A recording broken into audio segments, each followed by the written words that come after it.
Ricardo. Yeah. Lovely. Namaste. Namaste. Lovely to see you. Yeah, we have one more participant. Rekha ji has joined us. Okay.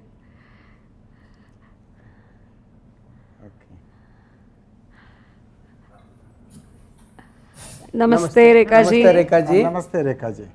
Namaste. Namaste.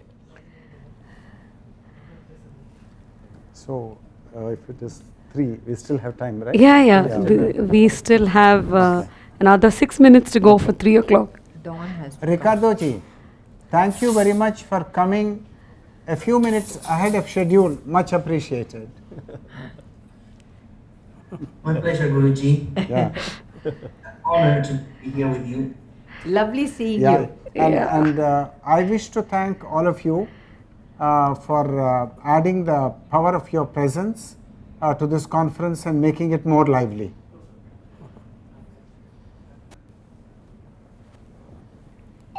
Thank you so much. So we have one more participant who's joined us. Karunakaran. Yeah, okay, Karunakaran. Karunakar Menon from Hong Kong. Namaste. Yeah, it must be, I think, a little later in the evening for you. Namaste. Hello, Karunakaran ji. How are you? Yes, fine. Guruji. We can't see you properly. Karuna ji, the audio must be little intensified probably, the audio. Okay, 1 minute. I'll just. 1 minute. I'll just. Okay.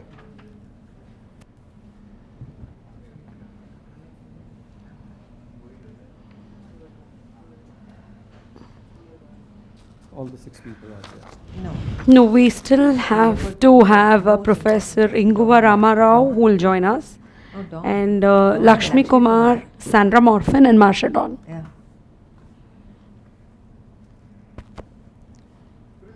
This is our center here in Hong Kong. Oh, lovely, lovely. Looks most wonderful. I shall quickly show you around. Okay. Okay. Thank you.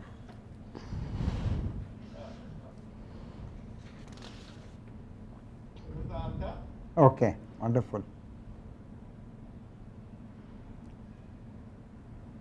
We can see about 50 people here. I see that it's a fairly big place. Very roomy, Oh, yes. fairly big, yeah. Yes.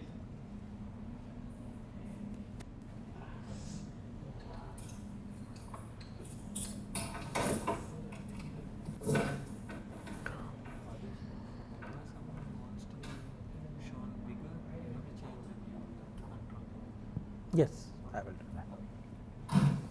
We're Okay, waiting I for can 2 see more Kumar ji who's joined in. Namaste Kumar ji, good morning to you. Thank you, Kumar. I can see him on the other screen. On top. Uh-huh.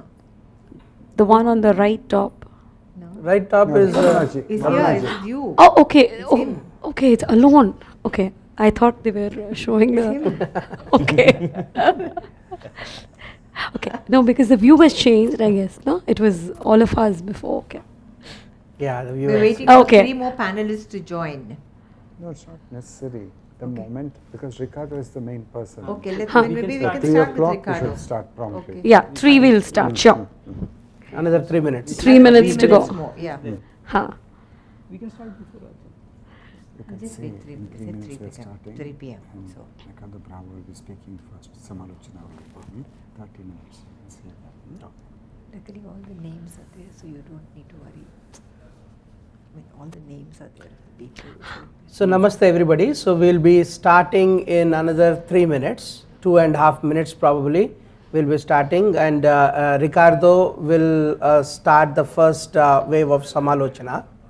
We will start with Ricardo, and then later Dawn should be joining us, and she will do the next wave.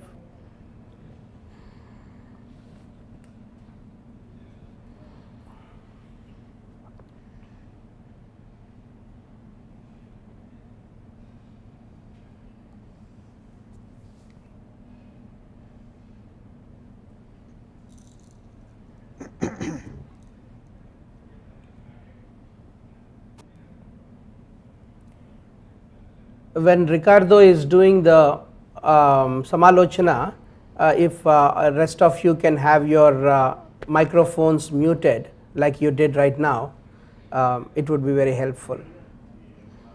So there is no background noise.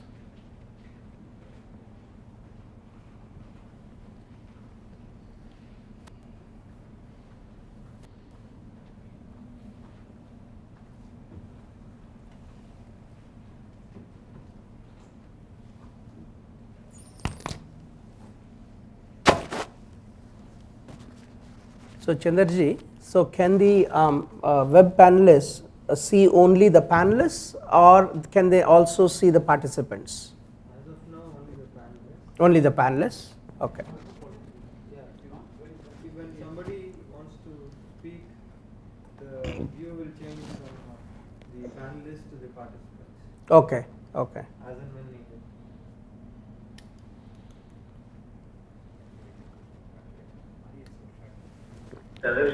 I think we would love to see the panelists as the main screen. I think we are seeing everybody. Dawn has come. Yes, yes. Namaste, Namaste, Dawn. Dawn. Namaste, Dawn. Welcome to the conference. Okay.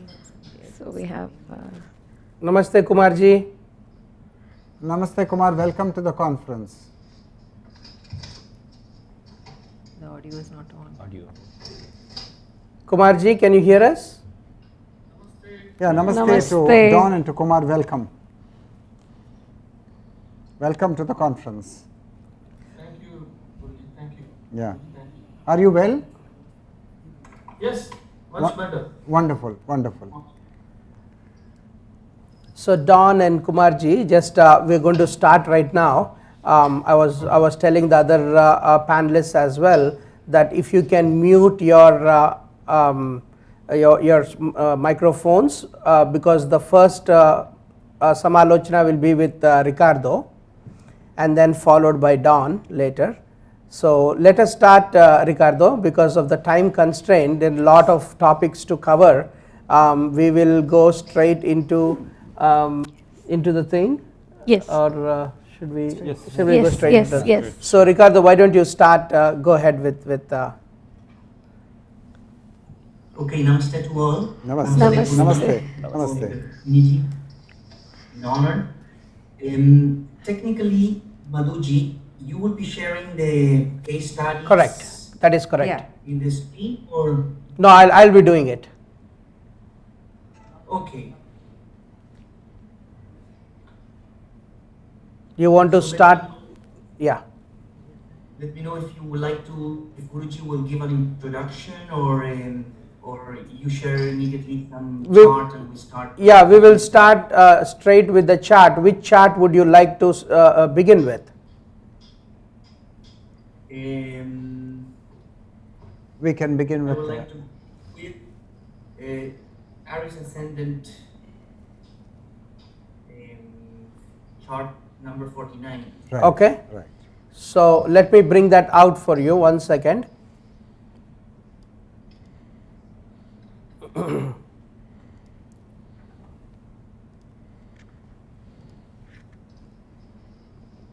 Aries Ascendant 49.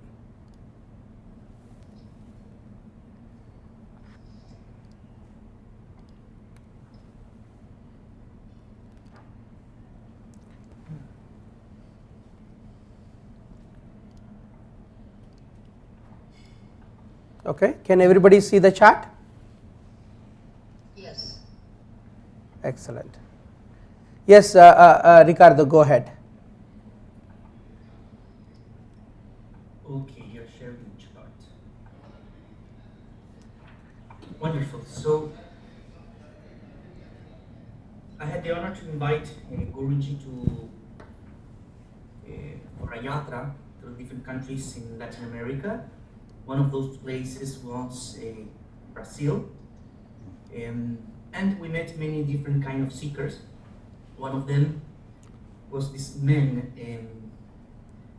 who had a very specific and very interesting chart regarding especially of how in early life he started his life with a profound and interest into spirituality, into religion. And so here we will see strong planets, as we can see the Sun in the 3rd house being the 5th Lord, and we will also see the Ascendant Lord being Mars as an Aries Ascendant in the 5th house. So this brings to him a lot of creative intelligence, a very strong drive and motivation into life. He was extremely Rajasic in nature, very competitive, full of energy, a full of energy man. And even though that by just seeing this chart, seeing these strong planets as the system shows us, it was very interesting that at his 11th year old, he went into a monastery. He was secluded for a monastery in a Christian church, seeking somehow the path of religion. And as we find the West is very different as in India, where maybe the parents are more motivating one of the son or daughter to join this kind of orders. Here was his own motivation. So we see both aspects of the sun. The sun could be a very egocentric energy going towards our goals, our motivations. It defines somehow the self and the identity. As at the same time, we see the sun being the pursuit of truth.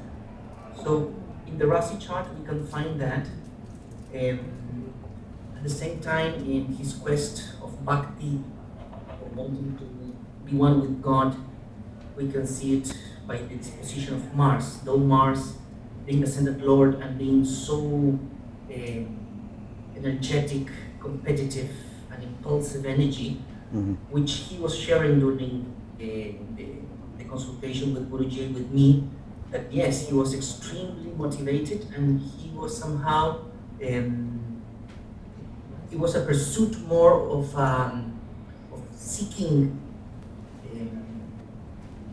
than a sattvic nature that was pursuing into his religious path. So we can see, if we see in the time, in the Dasha, we can see that at the 11th year of his life, that will be in the year 57, he started to pursue during a Saturn period. He's having a very strong Saturn that we will start seeing in the Navamsha. If we can go up a little bit. You said 1957? Yes, 11 years. 57. Yes. We will see that the main Saturn Dasha started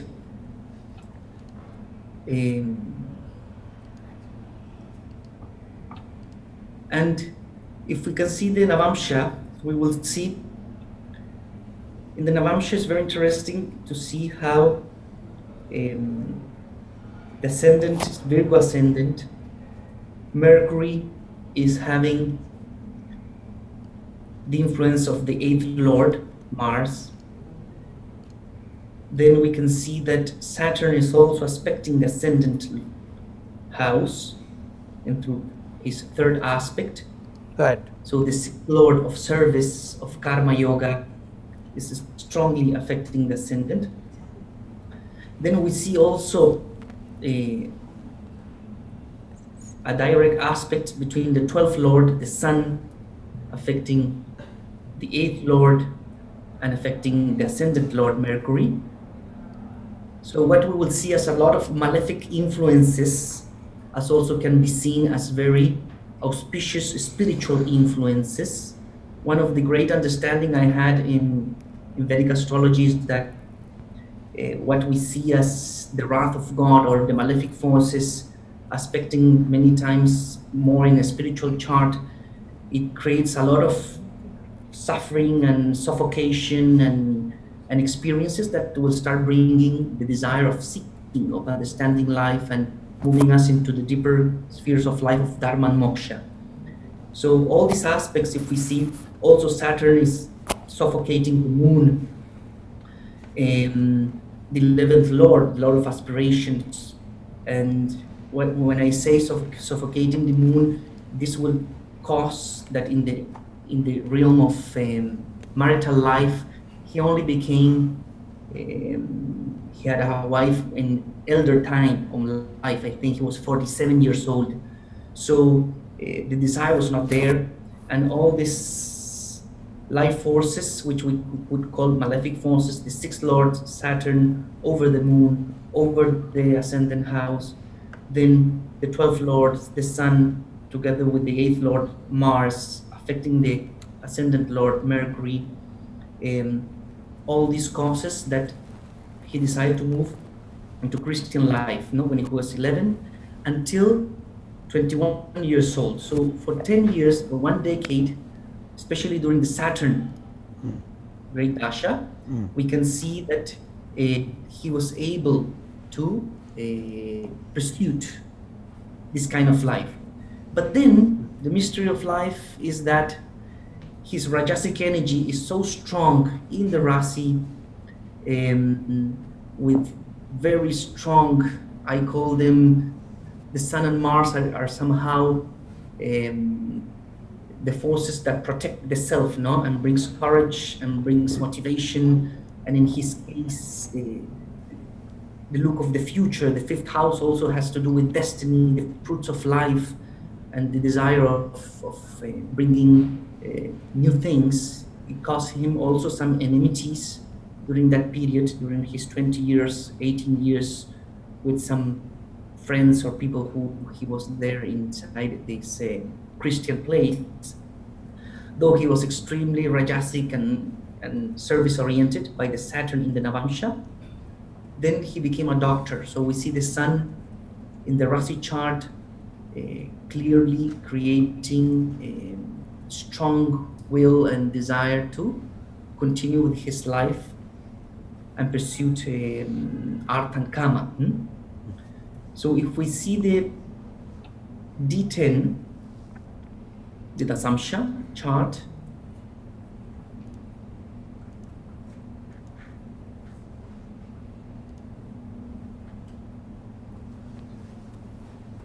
we will again see a Virgo ascendant. We will see the ascendant Lord Mercury in the 7th house. He traveled a lot. He was very adventurous. He was in Antarctica. He was with the native Indians in the Amazon forest, providing all his services as a doctor. Okay, so he was not just a doctor interested in making money, but he was very karmic as a karma yoga. In his professional sphere. And again, we see Saturn as the 6th Lord, bringing that service, bringing the connection with medicine. And as we know, Virgo ascendants, I have seen many Virgo ascendants charts in the Dasamsha, that they are very intelligent. They will sometimes start doing business, and somehow they will move into healing, into some aspect of healing, or interested in all these kind of things. So what else we can see in his chart? Of course, in the Rasi we can see the moon, the 4th Lord. Maybe this was one of the influences, important influence that brought him, that he could be detached from the mother, and he could at early ages move into this kind of priesthood, and to the study in a secluded place with the Christian group. So here we see how, mainly if we do a synthesis of the chart, we will see strong planets, the Sun and Mars, providing energy. He was extremely Rajasic, extremely motivated, a very strong 5th house, so extremely intelligent and creative. And at the same time, by seeing one specific divisional chart, the Navamsha, we can see how this overpowers for a period of time, especially during one Mahadasha, the Saturn Dasha, all this, and he was able to be secluded more into spiritual life. But later on, the Rasi brought all this desire into his identity to develop and to blossom. So Guruji, I don't know if you would like to add something to the Samalochana so we can discuss. Okay. What is the question you can pose about this chart? Very interesting human being, very gifted. I have a question on this. So, Ricardo, you have any question on this? I just wanted to ask something. No, please, you move ahead, Madhuji. Right. So, what I am, my question, Guruji, is here Rahu Ketu affliction is there in the Navamsha chart, so huge, and just now Ricardo was just mentioning how many afflictions were there. In spite of that afflictions, how could this person in during that Shani Mahadasha actually be in the monastic life? Was he maybe during the monastic life? Yes, because of the all these things, he moved into the because of the Mars being in the 5th house and everything. But wasn't there any suffering in that process? Is my question. Definitely. Because of the affliction of the Navamsha. Definitely, there has to be suffering, which is why he came out. You see, Ricardo ji, he was. Both of us were there when we were talking to him. Yes. And I was actually shell-shocked when I met this doctor, because for the first time I'm seeing somebody who said that he joined a Catholic seminary with the intention of becoming a saint. Now, I know that the question is ill-posed, because you cannot become a saint, you can be a saint. So it's not a question of becoming, because becoming means struggling and the ego struggle, the whole thing. Yes. And but the person is, as Ricardo said, he is Rajasic, and he is over competitive, and is over ambitious, and is over egoistic. Now these are doctor's words. These are not Ricardo ji's words. They are not my words. Yes. Because I noted these words in my book. Yes. At the time we were consulting, and he said, in my younger years I was over egoistic, over ambitious, over competitive, the doctor's words. Seen from the fact that the planet of passion, Mars, is in the house of passion, the 5th house. Added to that, the Aries ascendant, which is itself the most passionate of all the 12 ascendants. Then the Sun in the 3rd house. The 3rd house is the house of motivation. And there you find a very strong Sun there. So the person has got Himalayan Anjaneya Shakti, Prana Shakti.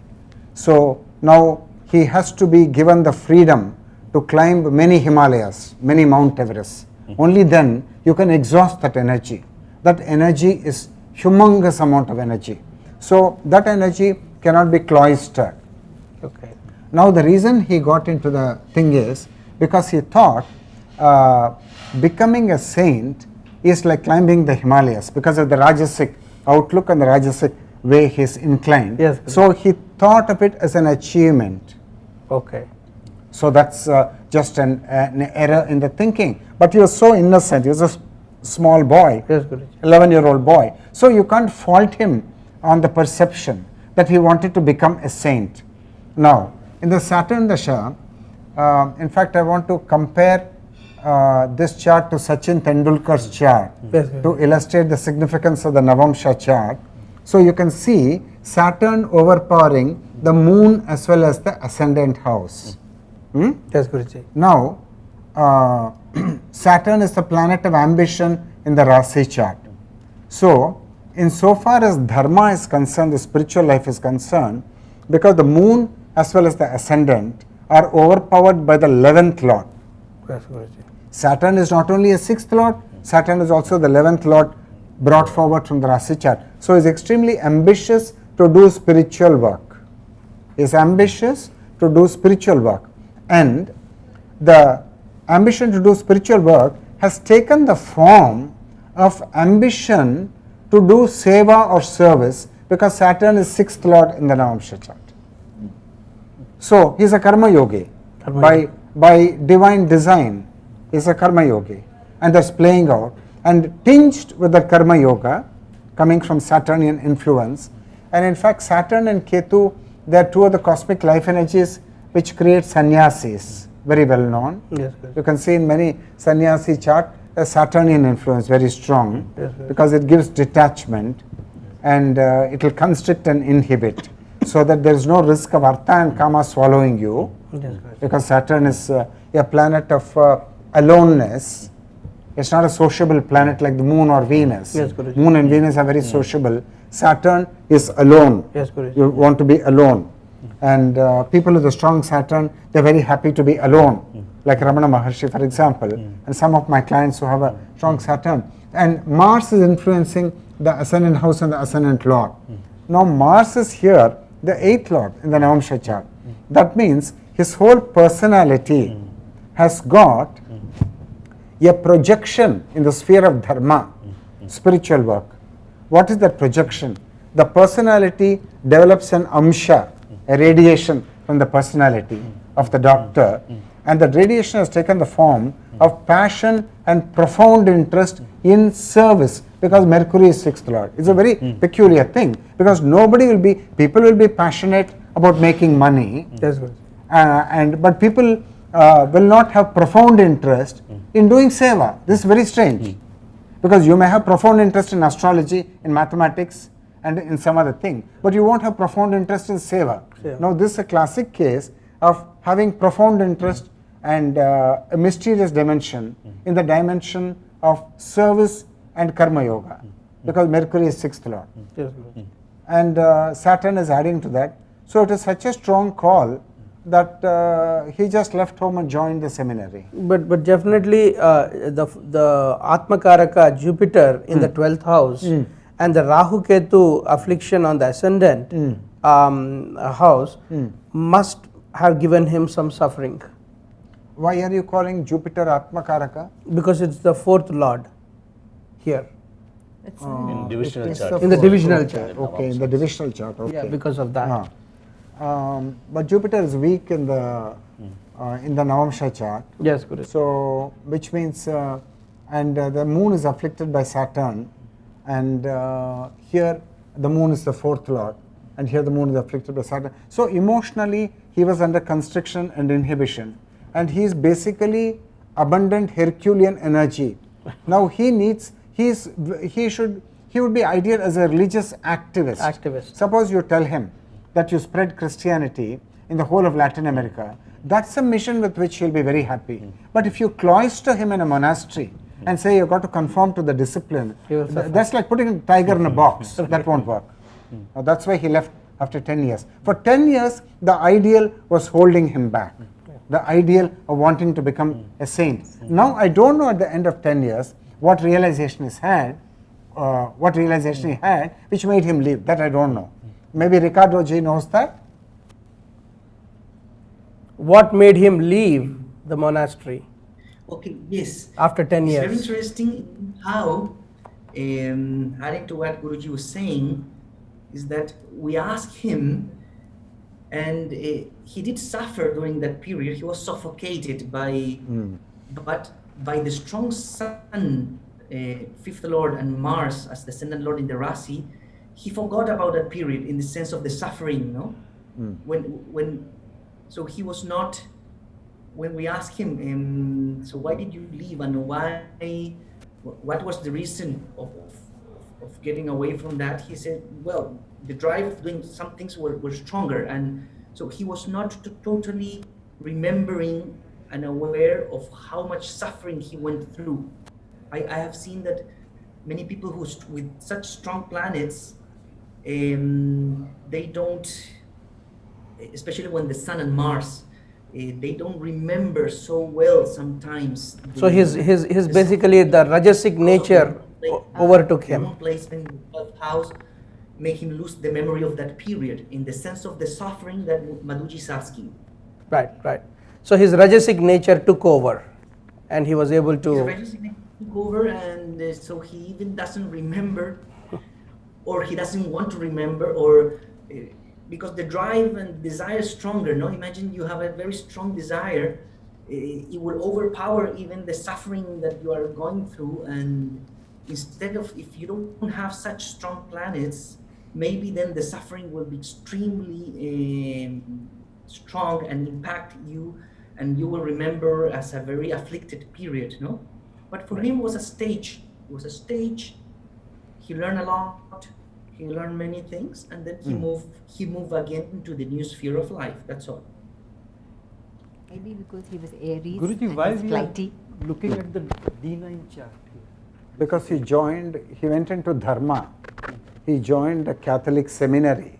Right. And for 11 years, from the age of 11 till the age of 21, he was a dasa in a Christian seminary. He was doing service and he was learning the scriptures and also maybe some academics, because he had a calling, very strong calling. It's just like these Indian young boys and girls joining spiritual movements and spiritual missions and ashrams. It's similarly, same thing happening. Why not D20? Huh? Why not D20? D20 we can see, but with so much of rajas, where is the question of bhakti?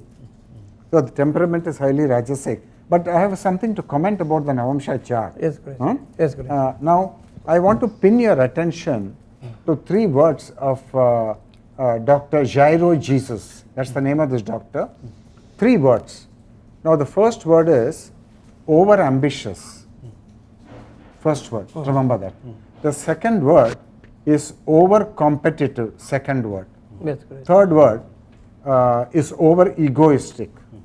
Now, can you pull out these 3 words from the Navamsha chart? Ricardo ji? Because these are qualitative statements. And the astrologer is very often he has got the problem of translating qualitative statements into astrological variables. This is how a good astrologer works. For example, seeking, we use the word seeking. Yes, Guruji. Now, you've got to translate seeking into astrological variables. Yes, Guruji. Yes, Guruji. So, I'm asking a question to Ricardo ji, that how will you pull out these 3 words from the Navamsha chart? 1153. Yes, I will say that though Mars will work as the 8th Lord, of course, it will create all this tremendous energy as aspecting the Ascendant Lord. So Mars always will be competitive, always will be extremely ambitious and futuristic, no? So from that perspective, and also the Sun, again, though is a 12th Lord, and he being so young, I don't know if there's a sutra like that, Guruji, but for example, what I've seen is that when people moves into this, you're aging, okay, in time, and then the Sun becomes more sattvic in nature. But in the first period of time, such a strong Sun, though here is this 12th Lord, but it's affecting anyway, and we see a strong Sun in the Rasi chart, so we understand it's a powerful influence in him. It will be extremely egocentric, and as the Leo ascendant feels, no, like it's some kind of superiority. And will this be the as you see it? The influences. Okay, good question. The Saturn, the 6th Lord, will create a very narrow-minded view of things, and that what you think is the right thing to be done. No, like the 6th Lord is very active when we see in fundamentalist religious people. No. Okay, I think the influence of Saturn on the moon in the ascendant gives the renunciation and the detachment for a small boy of 11 years old. Yes, otherwise he can't go to a seminary. He's over passionate, and he's got the requisite detachment, and he's got the requisite thing of being alone. And Saturn is 11th Lord. So the 11th Lord influencing moon and ascendant house gives the over ambition, and Mars gives over competitive and over egoistic, because Mars is ascendant Lord here. So a kind of splash from the personality of Dr. Jairo Jesus is that he has got profound interest and profound curiosity in service. Now, this is very unusual. Yes, You can have profound interest and profound curiosity in mathematics or music or in philosophy, or in some other thing. But in service per se is very rare. Yes, Guruji. So that way it's a very rare combination. But you can see that why the reason why he went into the seminary to do seva. Yes, Guruji. And, What about Mars' influence on Mercury, which is the ascendant lord here? Would that give over ambition and competitiveness and egoism?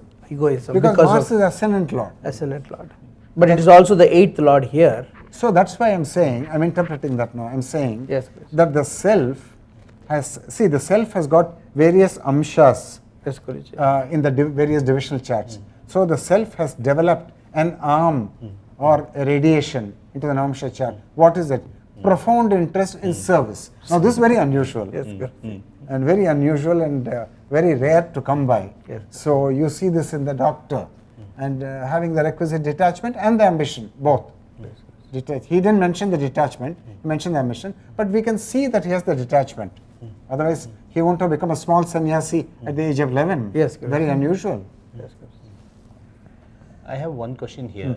See, the ascendant lord of Rasi chart Mars becomes the most malefic planet in Navamsa as well as in Dasamsa. So automatically so much of sufferings will be there for him in the whole process? No, not necessarily, no. You've got to look at it like this. You see the ascendant lord in the Rasi chart, okay? Now you are the husband of somebody, the son of somebody, but when you go to the office, you are the director of your company. And when you come here, you are a Tat-Tvam-Asi trustee. And when you go to some other astrologer's conference, you are an astrologer. So you will develop amshas or radiations coming from the central personality of the self into various departments of life. And it is very noteworthy that this doctor has got the radiation in the spiritual sphere of Dharma, Navamsha chart, of profound interest and profound curiosity in seva, and also some mystic dimension to it. Yes, Guruji. So, strange experiences in body and mind, 8th house. And Kumar ji, you had a question? 1 minute. Ricardo ji, will you go with me? Of course. And what we saw, the detachment, I feel is also coming from the 4th lord in the Rasi, the moon, in the house, no? Yeah. So during the sub period, the moon sub period is when he moves into the Christian seminar. Oh, okay. So maybe this brought the detachment from the mother and brought the detachment from home life. Right. And that's why maybe also he was traveling to Antarctica and to like a period of time like somebody who has no home. I forgot the name. The 12th house brings a kind of nomadic. Where you're traveling astray in many places. Nomad. Like a nomad. Nomad. Nomad, yeah. We have got to take note of another influence I see here in the chart, in the Navamsha chart. I said Ketu and Saturn are very well known in astrology for giving renunciation. Yes. Now you can see the moon has come under the influence of both Ketu as well as Saturn. And the ascendant house also has come under the influence of Ketu. Yes, Guruji. And the American Vedic astrologer David Frawley, Vamadeva Shastri, he says that in Vedic aspects, in his experience, always the aspect overpowers the conjunction. So in a chart like this, his take will be that the Ketuvian influence on the ascendant supersedes the Rahuvian influence on the ascendant. Yes, now we are going to test, from our point of view, we'll be testing it yes, in a lot of charts to be convinced that the sutra has got universal validity. But provisionally we can take it. Pandit Vamadeva Shastri's sutra, that and Ketu and Saturn on the moon and on the ascendant, both Saturnian as well as Ketu, yes, Guruji, is definitely he has to walk out of his home. That's exactly what happened. Because of the time. Kumarji, you had a question? Yes, I have a quick question. Yes. Based on Guruji's observation that although this person went to the monastery because of these planetary positions, he would have been better off even in the monastery, not inside the monastery but outside, spreading the religion and making it a stronger monastery. So my question here is, not only in the case of a chart like this, but even in other places, in businesses and things like that, very many times we find people in the wrong position. So a chart analysis would tell the management that a person is in the wrong place. Yeah, this is a good question. I want to make a comment on this. Yes, Guruji. You see, assume that the Catholic seminary had the opportunity to consult a very good astrologer. Then the astrologer would have immediately said that this small boy is actually a tiger and he requires unlimited freedom. And because he's got strong sun, strong Mars, his vitality is too much, infinite vitality practically. Yes, Guruji. Therefore, you have to give him freedom and you have to make him a freelance evangelist outside the church. Now, once you do that, he would have won any number of victories for the church because his energy is practically limitless at his disposal. Yes, and he just wants more and more assignments, more and more challenges. Only then he'll be happy. So he could have been utilized. But because they did not have the opportunity to consult an astrologer, they probably put him through the rigor of a monastic discipline, which would have killed him. And that's why he was unhappy and that's why I'm happy and came out. So this is a clear case of how it's very important in the family and in the office to understand other human beings near and dear to you. Very, very important. You got to understand the divine architecture and you got to give freedom for the divine architecture to express itself. Yes, Guruji. Otherwise, you are suffocating that person. Sooner or later, he is going to say bye to you. Thank you, Guruji. Thank you. So this is over. Yes, Ricardo. Thank you so much, Ricardo. Ricardo ji, thank you so much. It has been wonderful talking to you. The whole conference has benefited by your coming in, and hopefully you will come in again tomorrow. Gabriel is there. Yes, of course. Yeah. I will be here. Wonderful, wonderful. Hola, Gabriel. Gabriel ji, namaste. How are you? Namaste. How are you? Fine, thank you. Namaste. Okay, next one. Okay. So Don. Namaste, Don. You're muted. Hold on. Let me unmute you. Yeah, go ahead. Namaste. Namaste. Namaste. Namaste, Don. Welcome to the conference. And thank you for bringing your presence and for illuminating the conference. Every one of you, Ricardo ji and then Marsha Don ji and others. Go on. Thank you. So I would like to share a sutra from America's sleeping prophet, Edgar Cayce. He was a mystic as well as a prophet, and he was a Christian. So it's very suiting for me to share this. The inclination of man is ruled by the planets under which he is born. In this far, the destiny of man lies within the sphere or scope of the planets. With the given position of the solar system at the time of birth of an individual, it can be worked out. That is, the inclinations and actions without the willpower taken into consideration. But let it be understood here that no action of any planet or the phases of the sun, the moon, or any of the heavenly bodies surpasses the rule of man's willpower. The power given by the creator of man in the beginning when he became a living soul with the power of choosing for himself. Edgar Cayce lived on the planet Earth from 1877 to 1945. As an American, this is quite an insightful sutra. Let's read it again. The inclination of man is ruled by the planets under which he is born. In this far, the destiny of man lies within the sphere or scope of the planets. With the given position of the solar system at the time of birth of an individual, it can be worked out, that is, the inclinations and actions without the willpower taken into consideration. But let it be understood here that no action of any planet or the phases of the sun, the moon, or any of the heavenly bodies surpasses the rule of man's willpower.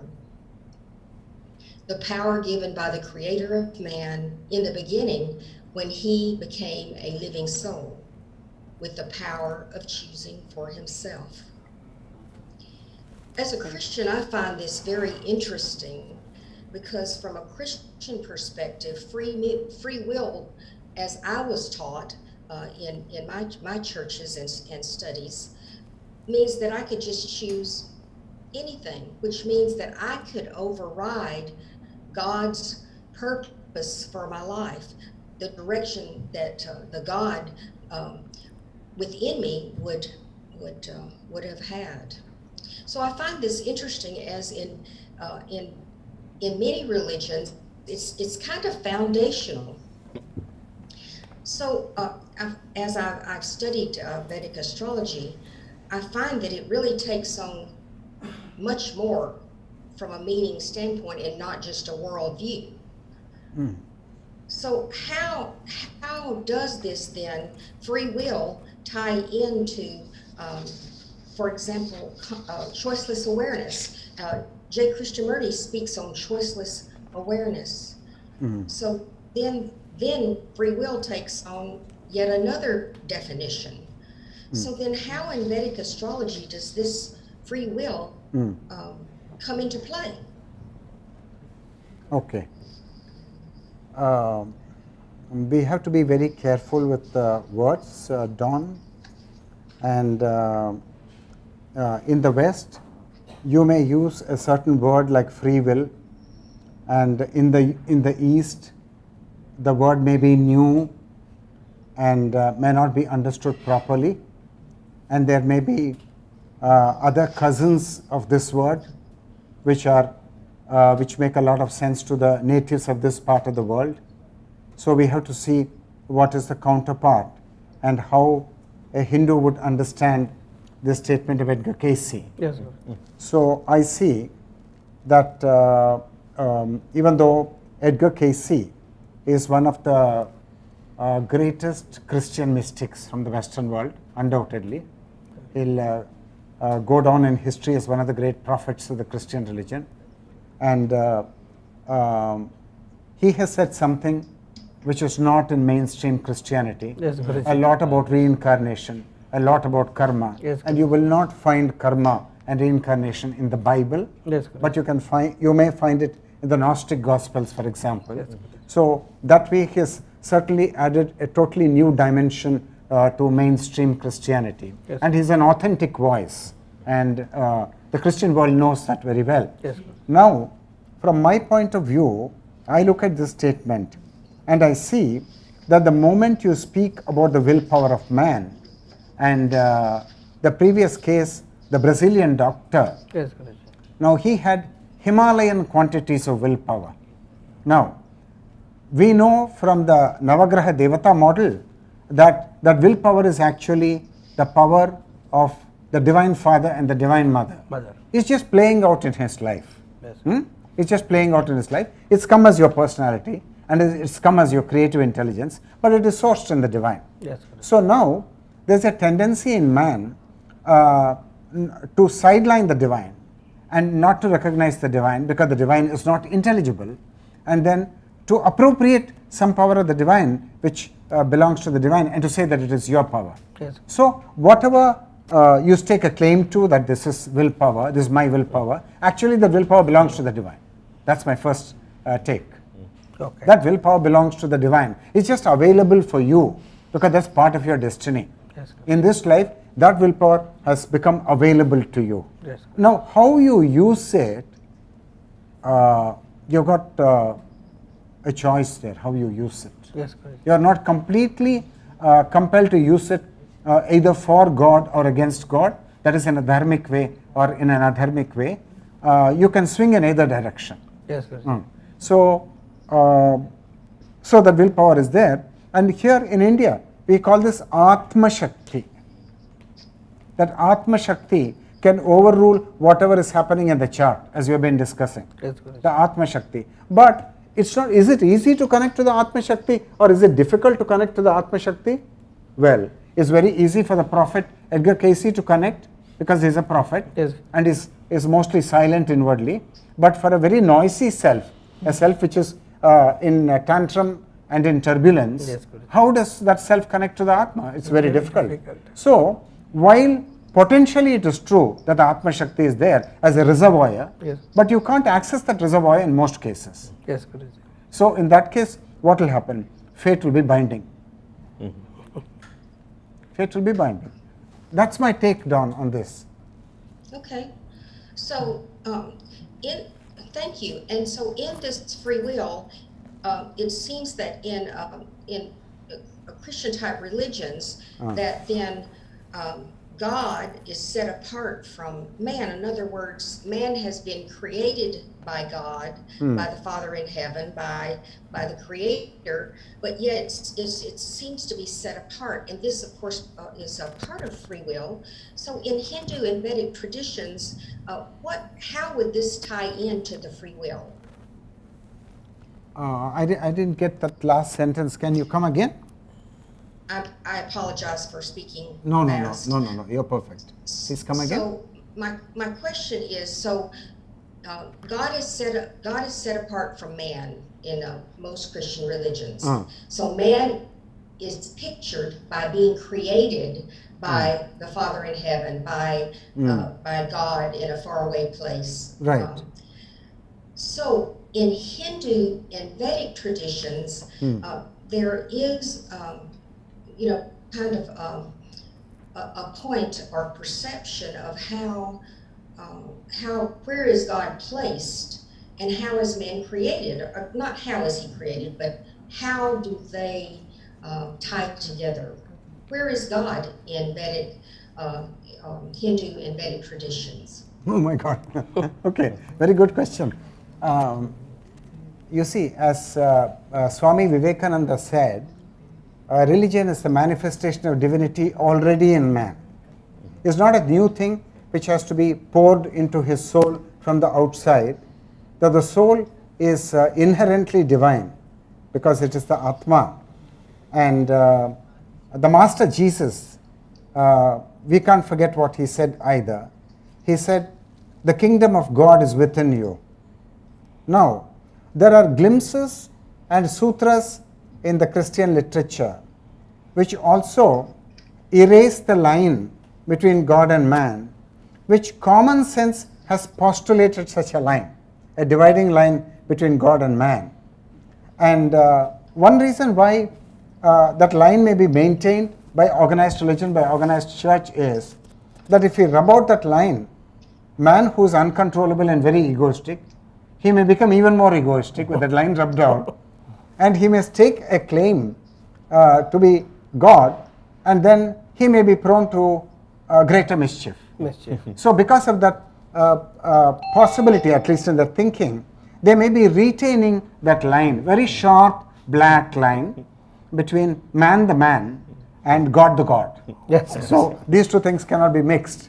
And but in Hinduism, the discoveries of the divine have gone along entirely different ways. God was discovered through meditation, not as an external reality, but as an immanent transcendental reality. And the highest pinnacle of the discovery is Tat-Tvam-Asi, you are that.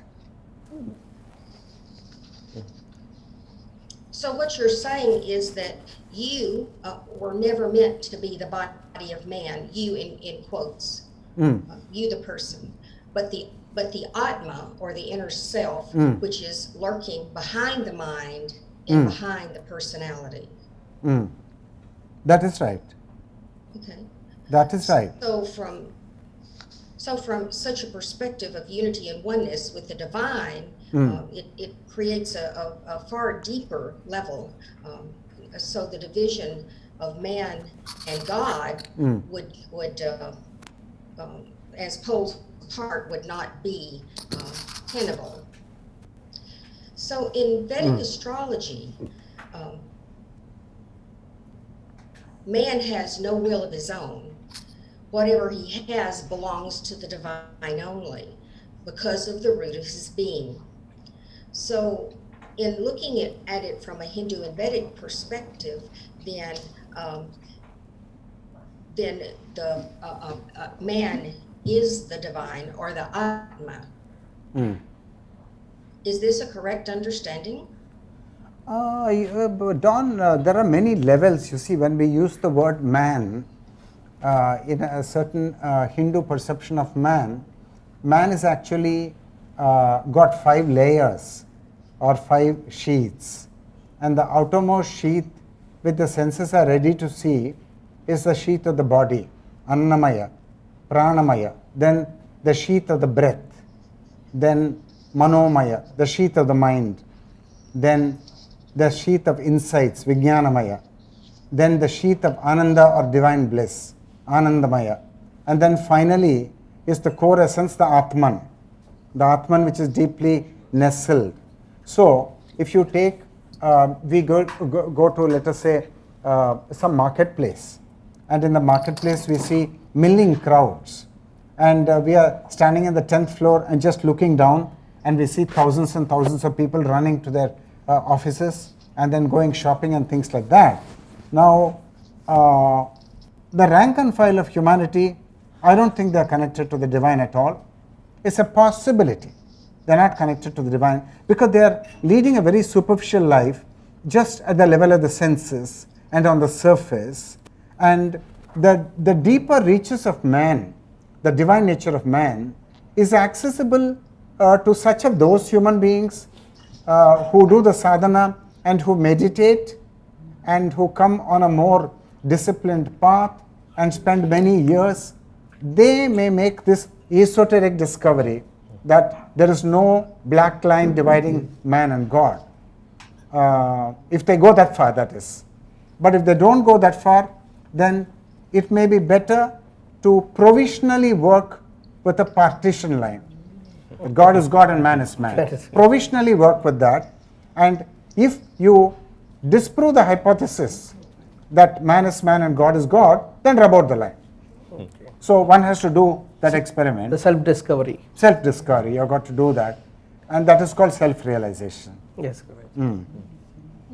So what you're saying is that different humans at different levels have different magnitudes of free will, I suppose. So some of them will have be weak-willed, and some of them will be very powerful. Is this shown in the Vedic astrology chart? Absolutely, absolutely, Don. Because you have to look, in order to assess the quantum of free will that a human being has, or I will say, not just courage, but Atma Shakti. I bring in the Hindu term Atma Shakti, which is even more deeply rooted than free will. Now, free will is vested in the 3rd house, but Atma Shakti is vested in the 4th house and in the sun, astrologically. Now, if you have a strong sun, if you have a strong Mars, and if you have a strong 3rd house, and if you have a strong Decante, the divisional chart of the 3rd house, then you've got humongous willpower, and God forbid that you should misuse such humongous willpower. But on the other hand, if you have in addition a very strong 4th house and a very strong sun, then, and a very strong D4 chart, then that means you've got every possibility to go home to the divine and to know that the you and divine have always been married. It's not a new marriage which you're making. It's always been so. It's just that you slept over the truth and just now you woke up to it. Woke up to it. You realized it. Realized it rather late. But better late than never. So it's okay. So there are different variables throwing light on different potencies which may not always be available so long as you are extroverted, but potencies which are latencies, which are very latent. And if you just go a little inward and start meditating, and then you can discover the bedrock, the Atmic bedrock, and you can use many people are very, very creative, and they create small kingdoms on planet Earth, and they are people with humongous amounts of so-called free will, but I call it Anjaneya Shakti. Anjaneya Shakti, which is the Shakti in India which can win victories because it can just destroy any obstacle which comes on the path. It's like a rocket which will dash any mountain which comes on the path and it will go to its goal. Anjaneya Shakti. But it has to be the benefic energy. Well, being third house and being Mars and being Sun is benefic, but Vedic astrology has taken an objection to the third house. It says it's malefic. Because people with a strong third house have so much of Anjaneya Shakti, have so much of this willpower, that actually they won't go with a begging bowl to God. Because they've got so many resources, and those resources are enough to achieve anything. Yes. But if you have no motivation, your third house is afflicted, your ascendant lord is afflicted, then comes the begging ball into the picture. Okay, Bhiksha. It starts. So Vedic astrology throws light on amazing possibilities, spectrum of possibilities. Extreme willpower, then modest willpower, weak willpower, zero willpower, then zero Atmik Shakti, very powerful Atmik Shakti, and it varies from chart to chart. So I have read Dr. Daniel Amon's book, and it's about change your brain and change your life. Right. So in looking at Vedic astrology and this book, which actually centers the focus on neuroplasticity, Right. There seem to be correlations in, so talking about the will being strong or not strong, and the ability to use neuroplasticity to change that. There seems to be a link between remedial measures in Vedic astrology and this concept of neuroplasticity. Of course. So then how would a person go about using these remedial measures to maybe say change the lack of willpower or having too much willpower to affect positive change in their lives? You see, for example, if you go to the ancient texts in Vedic astrology, they will say that, look, your Jupiter is very weak. So you chant the Ganesha mantra 1,00,000 times. So this is a remedy which is prescribed in the ancient Indian classics. And the 1,00,000 times have to be recited with devotion, with sincerity, with intention. Now, if there is no devotion, there is no sincerity, there is no intention, then the mantric power does not get into your life. You're just blabbering a few words, and you go with a self-deceptive belief that God is going to come and save you. Actually, nobody will come and save you because you did not invest enough in the mantra. Yes. Because you've got to, devotion is the primary thing, ingredient, then sankalpa or intention is the next ingredient, then shraddha or faith is the next ingredient. Now with these ingredients, if you start chanting, because you're aware that there's a certain area in your life where you need more grace, so you start chanting. And you're not waiting to complete the 1,00,000 mantras, no, that's another game of the self. Yes. But you're very patient and you're engrossed in the ecstasy of the chanting, and you do it with all ardor and with all discipline and with all devotion. Then certainly new possibilities, you're cutting the roads of new possibilities in the neuronal networks. And you'll begin to think in new ways. What previously you thought as impossible, oh my God, don't speak to me about this, I'm not going to hear this, I'm too weak, don't suggest. So now you'll say, I will give it a try, I'm not afraid. So you're speaking a new language. Why? Because the mantric energy cut into, made new neural canals. So that's how it works. And neuroplasticity that way is throwing much more light on the remedial measures, and I think it becomes easier for Westerners to understand the power of the remedial measures thanks to research in neuroplasticity. That's my take. So, and certainly I believe that, having spent time reading the book and studying about remedial measures as well as neuroplasticity. But I would have the question that if in the Vedic astrology chart, maybe there's an affliction, remedial measures could apply, and could then that person change the direction of their life? there are charts with afflictions, there are charts without afflictions, a lot of strong planets, and there is no equitable distribution of the scope and potential for overwriting on your horoscope. That's not equitably distributed. Some people have more of it, some people have less of it.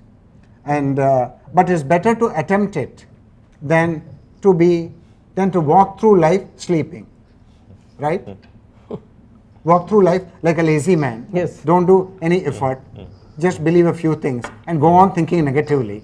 No, that way you're not going to save yourself. Nothing. So much better to get into the remedial measures, to chant the mantra, or to do the charities, to do the pujas, to do the abhishekas, and then you are really creating a new page of destiny for yourself. And you have to do that with sincerity. Absolutely. That's so Sincerity, shraddha, that is faith, and then sankalpa or intention, and devotion, bhakti. Without these, it's not powerful enough.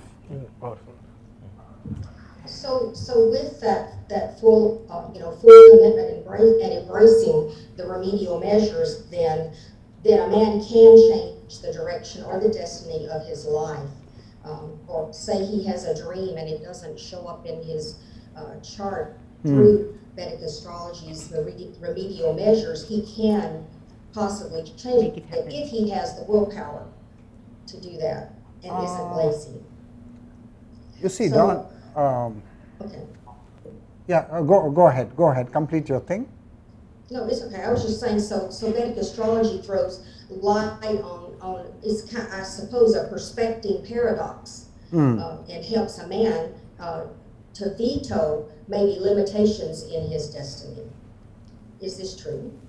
That is true, but we have to be careful, because the whole approach of the remedial measures, and you can have exactly the audacious energy of the Brazilian doctor, very audacious, over competitive, over ambitious, over egoistic, and wanting to beat God. You understand that? So in getting into the whole challenge of looking at the afflictions of in life and wanting to rewrite them, one should see that one does not slip and fall on the ground of egoism and competition and ambition. And there should be tremendous humility, and if you fail in the remedial measures also, even if you fail, I would say it's quite good, because you're going to learn the greatest lesson in life, namely humility. That man is not everything, that there is a transcendental divine which you cannot know enough about, and the whole of life is just exploring into that mystery. And that itself is the greatest growth. That's it. Just getting the humility. Definitely, definitely. Thank you, Don. So, Yes. thank you. Anything else, Don? Well, I was just going to just kind of sum this segment up by saying man in all of this has the power of the divine within him.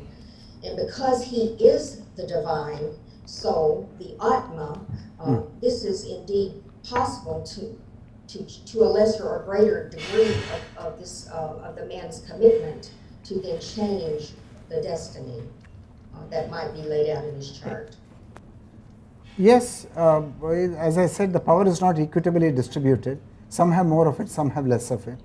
And those who have the inclination to work on that front, they should work in a very systematic and disciplined way.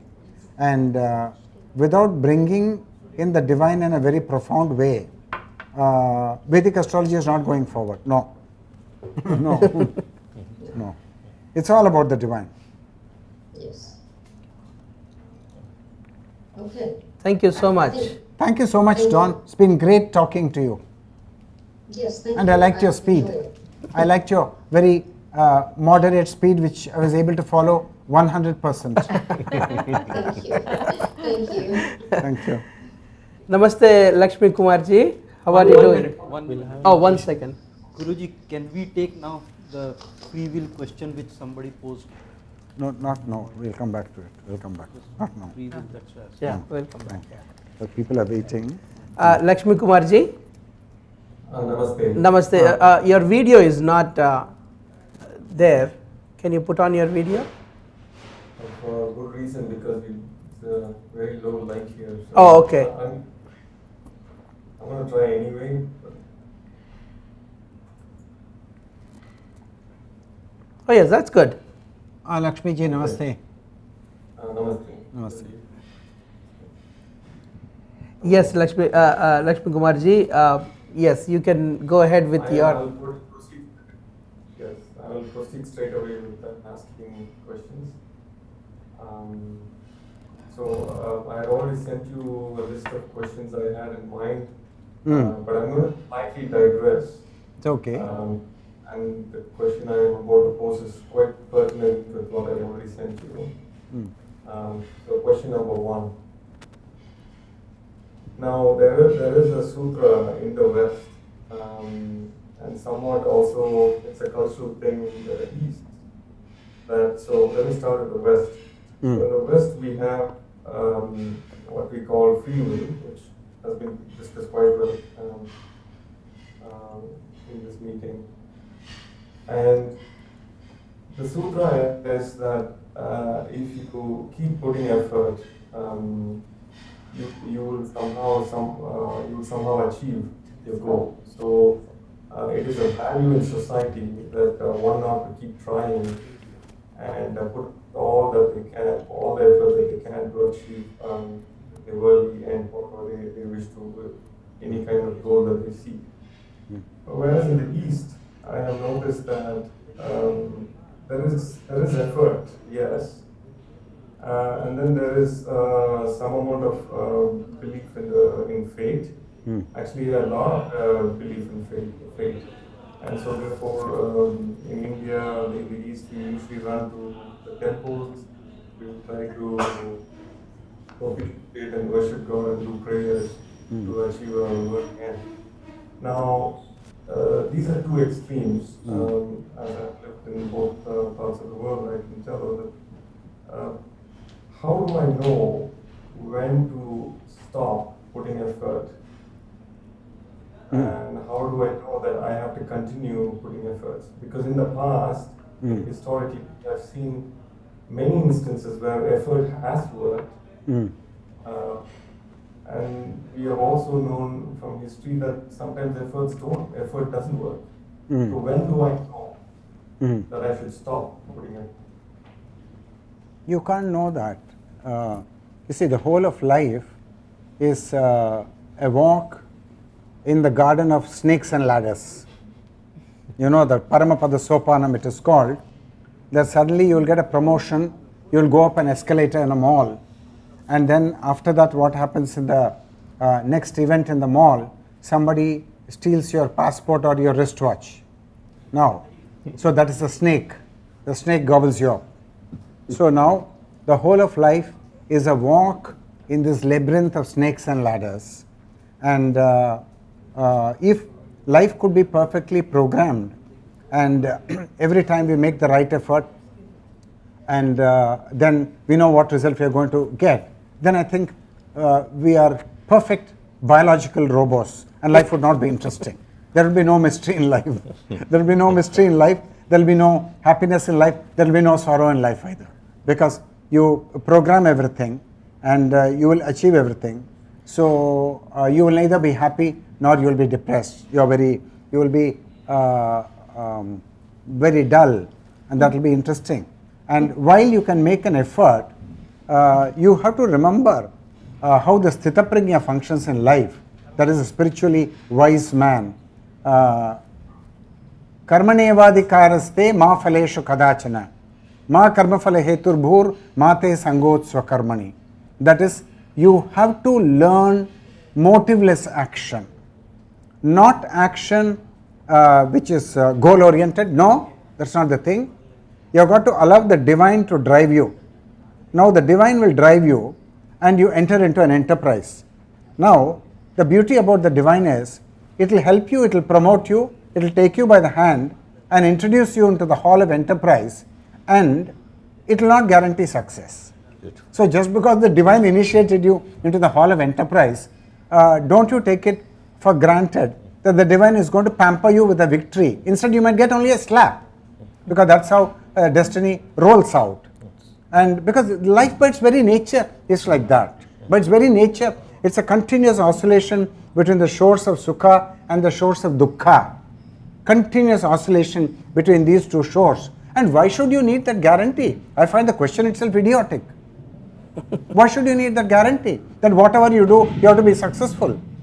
Because we are built with expectation, Guruji. That has to be demolished, I'm sorry. If I do something, then how do I know I did good or not without that expectation? That is how we learn things. The dispenser of the fruits of action is Karmadyaksha, the divine, not us. But we think we have been brought up on the diet that we are so capable, we are so clever, we are so cunning that we can decide our future, we can build our castles, we can make our victories. No, this is idiotic. That is not true to reality. It's not true. So if a person is having a Sridharji, is it true to you? No, certainly. But if a person is having a strong third house, very strong third house, Right. like this doctor has this Right. third house and strong sun, Right. he would not agree to that. He would say, I will put my effort and I will get the results. So Right. there is a full of expectation there. Right. That is why the third house is considered to be a malefic house, because the third house is strong, you will not surrender to the divine. Why? Because so much of grace of the divine has come onto this side, on the side of the self. Yes. So the self will not go with the begging bowl. Yes. You following that? Yes, Guruji. Yeah. It's come on this side instead of being on the other side. It's come on the side of the self. So the self is enriched, the self is empowered. The self has got too much free will. So then it doesn't have to go and beg. So one must learn to let go of the expectation. Of course, you of should all not. the Oh my God, actions. it's wrong. It's spiritually wrong. You've got to live life freely, and when you get an impulse and an inclination and an inspiration, just jump into it. And why should you know whether you will succeed or fail? Very difficult sutra, Guruji, for some people. No, you have to learn to work only with difficult sutras.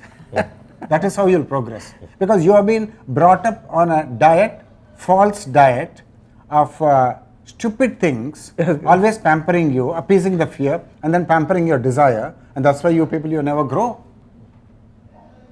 You've got to be shown what reality is. Reality is life is unpredictable. It's a series of probabilities. The future is a series of probability. It's not a unique predicted outcome. No. So Lakshmi Kumarji's question, so the person must go always into a place of helplessness, a place of surrender with no expectations. Yeah, why should you have expectations? I don't understand this. It's very weird. Guruji, For you why alone, should we have a Guruji. begging bowl? Who asked you to have a begging bowl? I am not for that. No. No begging. No. We said here, no? Just Yeah. now. No. See, if you have a very strong third house, Yes. too much Anjaneya Shakti, then no begging ball for you. Okay, because already the grace is on your side. Perfect. So whenever you get the thing, you'll jump, you'll do everything. Right. Now, if your ascendant lord is afflicted, your third lord is afflicted, then you go with the begging ball. Yes. Please give me this, I don't have this, I don't have that. Now, keep both these things aside. Yes. Come to now Vedic astrology. Try to understand who you are, how the divine has architectured you. Understand the merits and the demerits of that architecture. The architecture has got the blessings of the divine, it's got the wrath of the divine. Understand both. It's never a one-sided thing that you have too many blessings, you have too much of wrath, never like that. Okay? Yes, Guruji. And understand the balance, how much you have got of this. And then dare to walk on the road of life, which is fundamentally uncertain. Fundamentally uncertain. Of course. And without expectation. Of course. Of course. So that takes a lot of inner courage and inner strength. No, because you've got a self, it's difficult for you. And a person who is having a lot of fear and lot of anxiety, and he's going through a lot of stress himself, cannot do, very difficult. How can one get into that path? Okay. Sridharji is 10 years old. Can he pass the BTech exam? No. When he's 22, can he pass the BTech exam? Yes. Yeah, same thing here. You've got to go on sitting for the exam, the CA exam, till you pass it. You may fail 10 times. Okay. Why should you pass easy exams? I don't go with you. So one must keep on practicing. Go on this. passing cheap exams. Okay, lowly exams. And go on saying, I passed this, I passed that. What's the use of all that silly thing. Yes, Guruji. You got to pass tough exams. So, Guruji, Yes. We were coming. Huh? Pardon? Greatly benefited doing the remedial measures Lakshmi. in life. But I'll have to admit here that the kind of the really sharp and the very what you may call a strong sankalpa. I didn't have a strong sankalpa, but I'll be lying if I said that I didn't have doubts on the way. There were many times that I was I fell down. I didn't feel like this was possible. So let us say that I was like a cat on the wall, uncertain of the future. Now I do not know if that is a state of surrender or if that is a state of fear. I do not know. But I have to admit that that's where I was until I reached the goal. Okay. Okay, you did some tightrope walking and you were balancing on the way, and thanks to the divine you didn't fall on the right, you didn't fall on the left, and you could reach your destination and your goal. That's commendable. Yes. It's see, you had the article of faith with you that the remedial measures will save you. So Parashara says, don't teach Vedic astrology to people who don't have faith. Now, that's very important because it's a Maharshi speaking. Don't teach it to atheists, don't teach it to people who don't have faith, don't teach it to people who are not dharmic in life.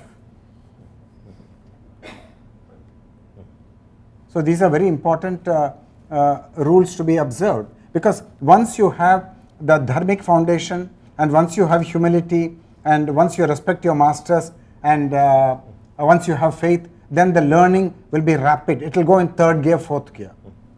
Otherwise the learning won't go forward. It just won't go forward. But on the way, yes, I have heard you give the teaching that one ought to be determined, and that you shall not doubt, you shall not have any doubts on your path. Whereas I was not that. I did have doubts. There were times when I was down. So I just thought, that's why I wanted to know if when should I give up and when should I keep going at it. Right? So that was my question. That's so simple, like Lakshmi ji. That's very, very simple.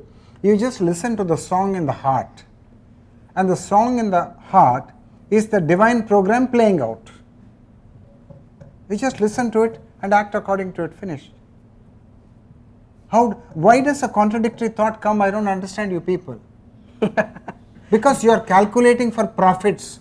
That will be your ruin in life. Because mind is constantly giving extra answers and interfering with so many things, and say, oh, why don't you do this? You will get a better answer. Because there's a aspiration for quick resolution to the pain, to the discomfort. So when there is an aspiration for the discomfort, the mind is giving so many answers from so many sides, and we are tempted to take those answers. And we go in that path, and then we wonder if that is the right one. And then we struggle with it and then go into the another path. Okay. So there is no stillness. Okay, wait. Now I'm going to ask you a question. I'm going to trap you. Now, is there a mandate which your heart is giving, or you never heard that mandate in your life? There is a mandate, there is a voice coming, but these other noises are covering that beautiful noise. You should only listen to the heart. That is the point. If we can listen, if it's all over. And then finished. That's the whole thing. So every time we have to listen to the wrong answer and fall down, and wrong answer and fall down until we find the right answer, or the answer from the heart. That is the only way. The wrong voices. Because the voice of God is speaking inside you. Yes, Guruji. Very much. And you've got to see that this place has to be kept very pure. There has to be complete integrity. So that is the key. That's the key. Is to keep the mind still and calm in spite of the distress, in spite of the difficulties. Distress won't be there. It won't be there. Once if you practice to keep the mind still in spite of all these noises, that is when probably slowly we'll be able to listen to the inner voice. Yeah. Inner voice is always there, it is always speaking. Yes, Guruji. It is not that it is speaking every third day, Yeah. it's always speaking, but we don't listen. We don't listen because of the noises that are there around. Yeah, yeah. So Just got to, we should still them. And you get the mandate and then you act. Yes, Guruji. But you never even worry whether, okay, I'm doing this action, am I going to succeed or am I going to fail? Question won't come also. So this also depends on the dasha that we are running and the bhukti that we are running. No, this is beyond time. So beyond no time. dasha, no bhukti. So this is something you have to practice. And when the practice comes, even though the dashas are there, like Edgar Casey is saying, yes, the planets are there, but still your effort will overpower everything. Right, right. Okay. This is like that. Yeah. This is like that. Yeah. So one has to keep practicing. Yeah. You got to silence the self, and therefore the paramount value of self-knowing. Okay. And so there is a question from an insight that I had shortly. Yeah. Go ahead. Yeah. Guruji, I just remember when I was in Punta del Este moving and I was looking for a muhurta to settle in my new home. And Guruji showed me my chart. We were, and I have a horrible D4, and so a lot of inner conflict and losing my peace of mind. And he told me, do the remedial measures to have stability at home. You already have a wife and you have a daughter, and he told me, but don't be immature in the sense of waiting for your remedial measure to have success. And those words were it helped me so much, because I found pleasure in just doing the remedial measure and not seeking the result. So in the process that I was doing the mantra and I was doing the ceremony, it was just pouring my love towards God, understanding my destiny. Yeah, that, wonderful. No to be very expectation. honest, that was horrible in one area of my life, and this is why I became a monk, and this is why I ran away from home. I was always running from having a house. I never wanted a house.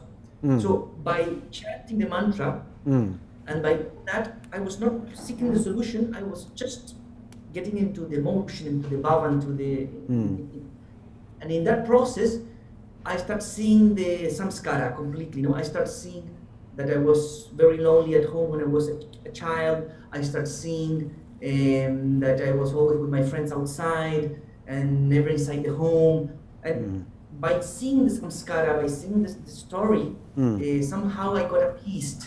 And now I can have a home and things have settled. But I was not really looking for the solution. It was just pouring in the right emotion. And the word of God was so good to understand that I had to do this without any kind of expectations about the fruit of it. Exactly. And that helped me a lot. That was my greatest insight regarding remedial measure. Thank you. Yeah, wonderful, Ricardo. Thank you for sharing this. See, this ulterior motive you have for everything, the self is there. So anything it wants to cash in and convert into profit. No, this will destroy you ultimately, actually. Yes, Guruji. Okay. So you must get out of the clutches of that. And that whole work is dharma moksha work, that is. Yes, Guruji. Yeah. So you have to do the remedial measures for the sheer enjoyment of it and for connecting to Rahu, connecting to Subramanya Swami, connecting to Ketu. Yes, Guruji. As an end in itself. Yes, Guruji. Not as a means to a different end. No. Yes. So Gandhiji has a question, Guruji. Yeah. Lakshmi Kumarji, 1 second. Connecting to your question, Gandhiji has a question. If I am working on some materialistic goal and it's not going well, does it mean I didn't put enough effort, or it's the divine will and I should just accept as it comes? Depends on, one has to see your chart in greater detail to be able to to be able to see what is actually going, which engines are firing, the sub-lots are firing. Yes. And sometimes what happens is there is a divine conspiracy in your life that will not allow you to succeed. Because the whole idea of wanting to succeed and wanting to get somewhere, that is the creation of the ahankara or the self. But the divine plan is different. Then what you planned and what you want to do, that may not work. So there is only one way for you, trial and error. And you must learn to listen to the voice. I find that when you have renounced the egoistic life, when you have given it up through deep understanding and the self has fallen silent, you can be in Artha and Kama also. So it will just fall silent. And what happens is, somehow, very mysteriously, you are in harmony with the whole universe. I don't know how, but I don't know how. So you have to give up the life of the little self. Then what happens is, then somewhere you get connected and you are in harmony with the whole universe, and things will work for you. Yes, Guruji. And whatever obstacles you are having, you have to see them as part of the divine mandate is very, very good. That is the blessing for you. That is not a curse, that is a blessing. That's the way we have got to see. Yes, Guruji. Yeah. The divine is ruling us, and we are the servants of the divine.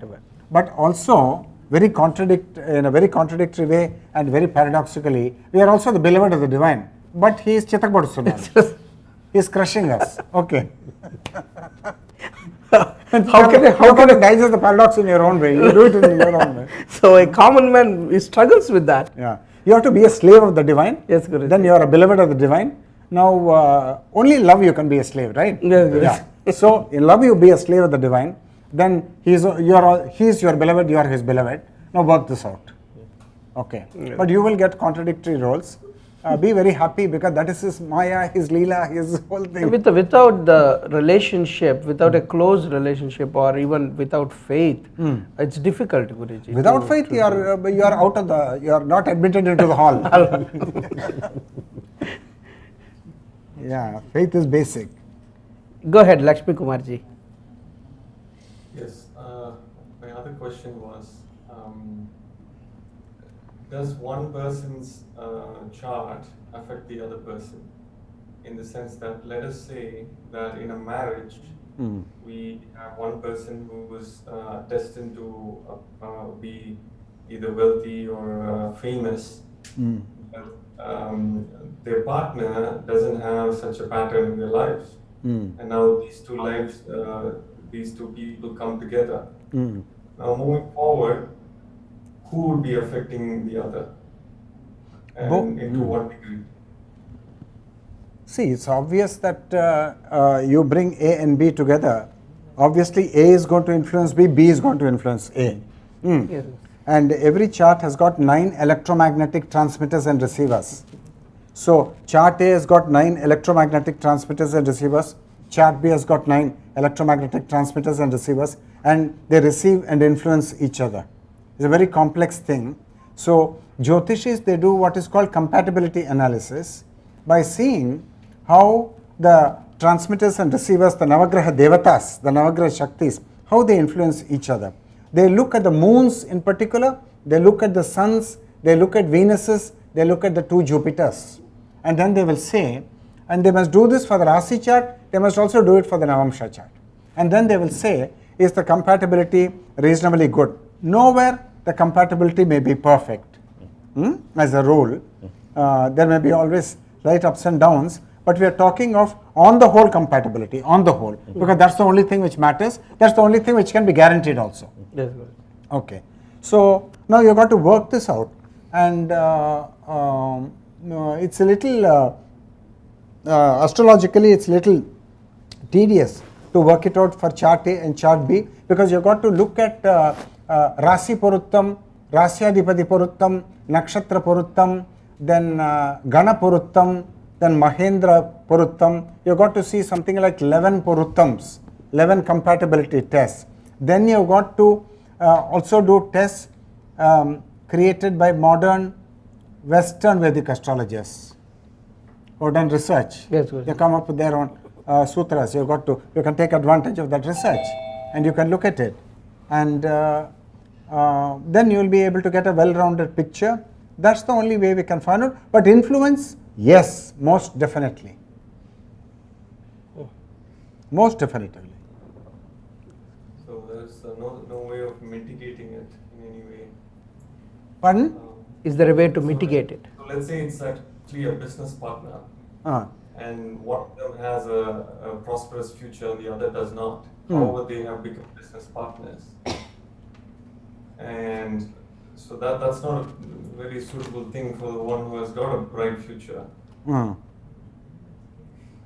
So how do we mitigate it? Like, does it happen between business partners as well?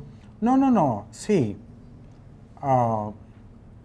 if you've got some great prosperity written in your chart, and that prosperity is going to definitely unfold, irrespective of whom you're married to, is definitely going to unfold. That's good. So the 9 electromagnetic transmitters and receivers will mainly come in relationship. It will not come in the unfolding and the unrolling of the your escalator, your fate, how it rolls out. Okay. It won't come in that. No, Yes. relationship. That's good. There's a relationship. 9 engines are firing on this side, 9 engines are firing on that side. Benefic, malefic. Okay. Now this is a very complex interaction. That's good. It's a complex interaction. So you got to assess the merits and the demerits. But whatever is there for you in terms of prosperity wise, wealth wise, income wise, that will work out as it is there in your chart. There, your wife's chart cannot intercede there. No.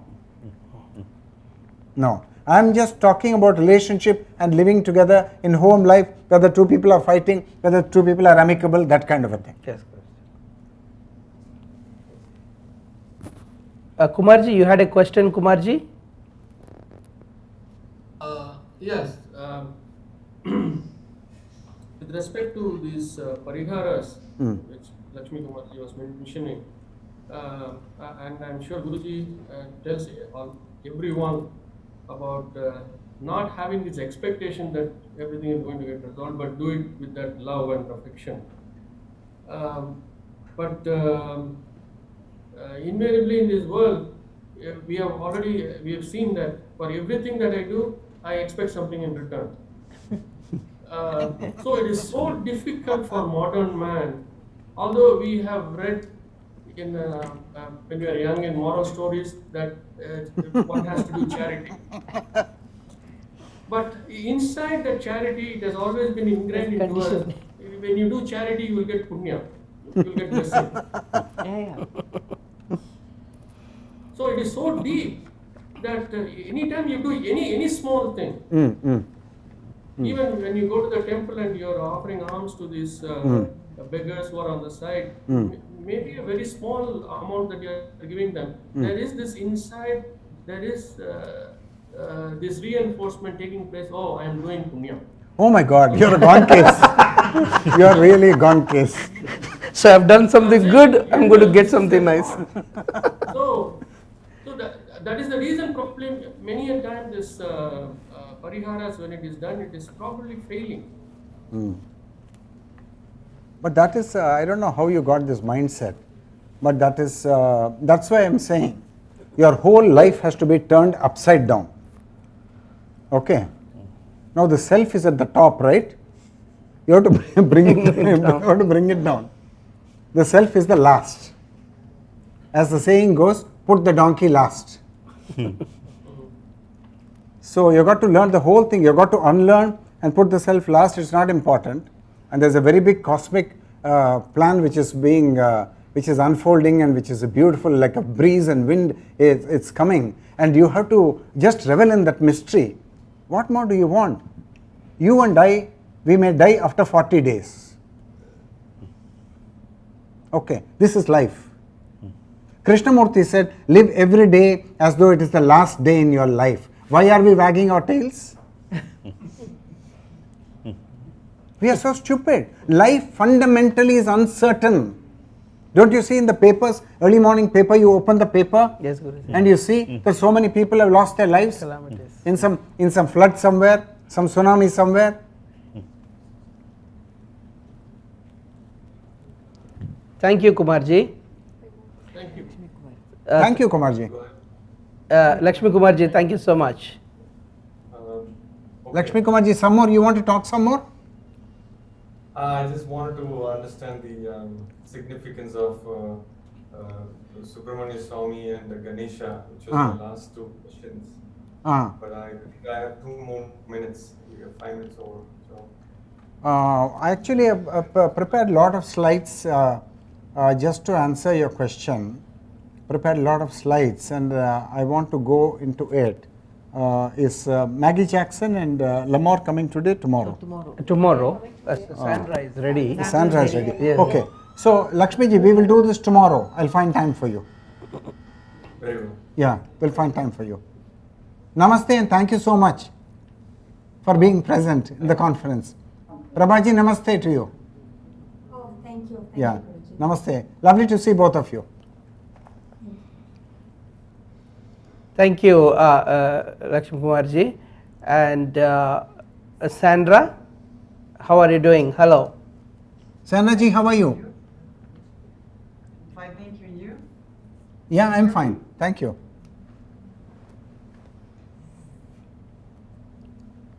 Yes, Sandra, you can go ahead with your questions.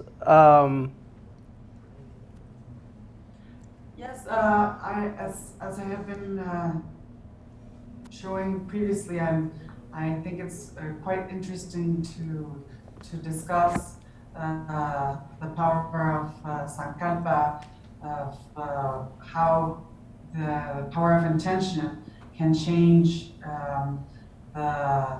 the will of the divine, or can help us surmount adversities that are within our destiny. Mm-hmm. So I'd like to go into that if that's possible. Okay, that's possible. Please go on. Maybe we can discuss. You sent some charts, but maybe we can show those of how the power of intention can go around this destiny that has already been shown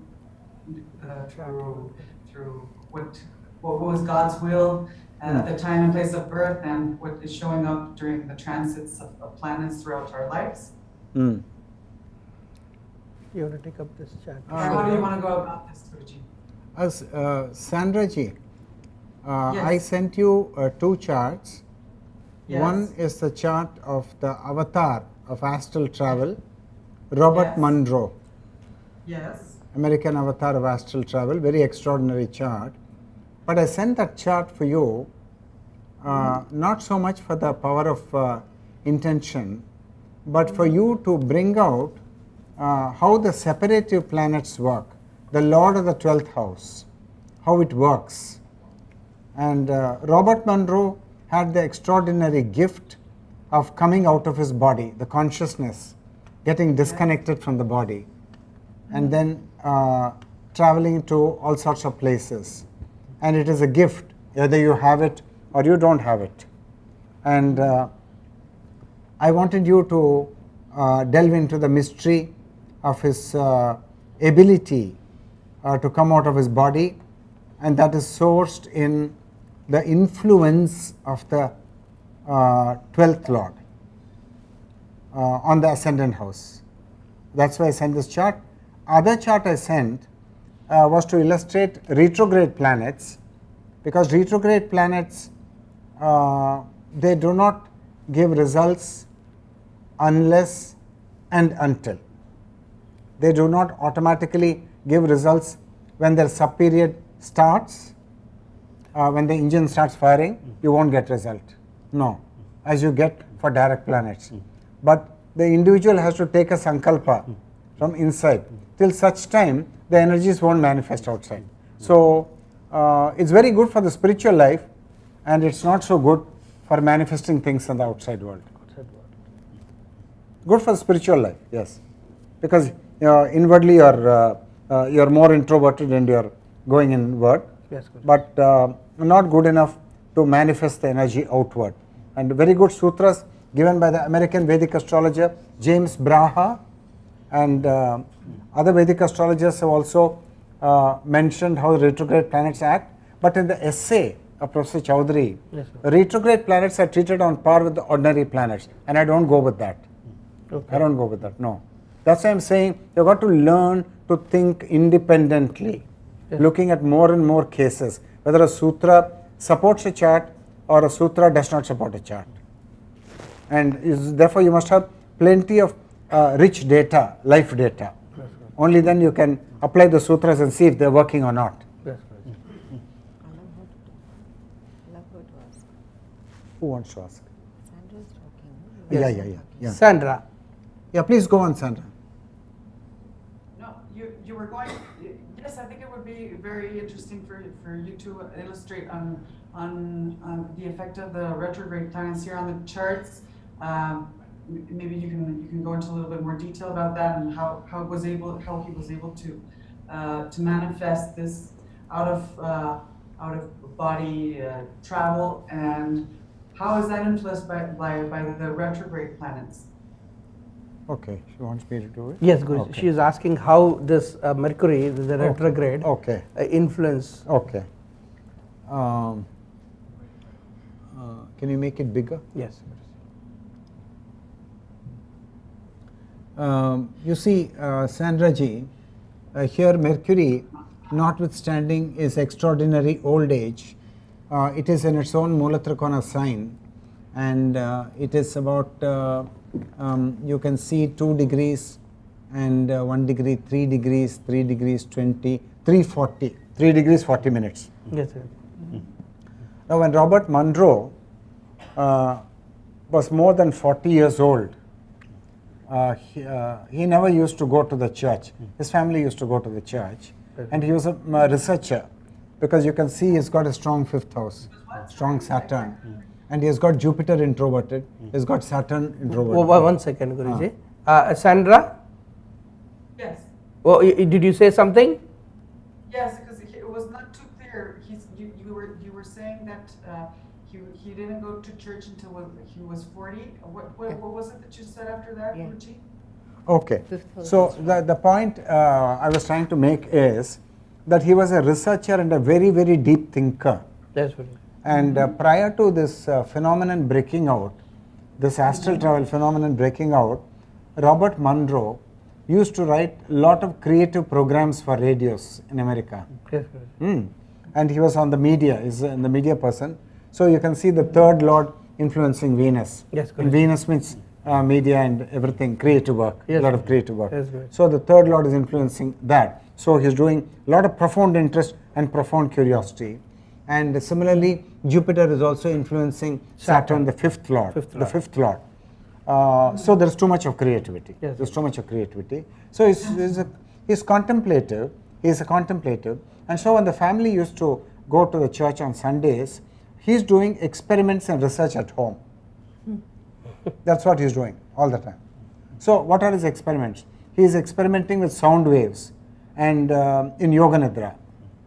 These are the experiments he's doing. Then one day he developed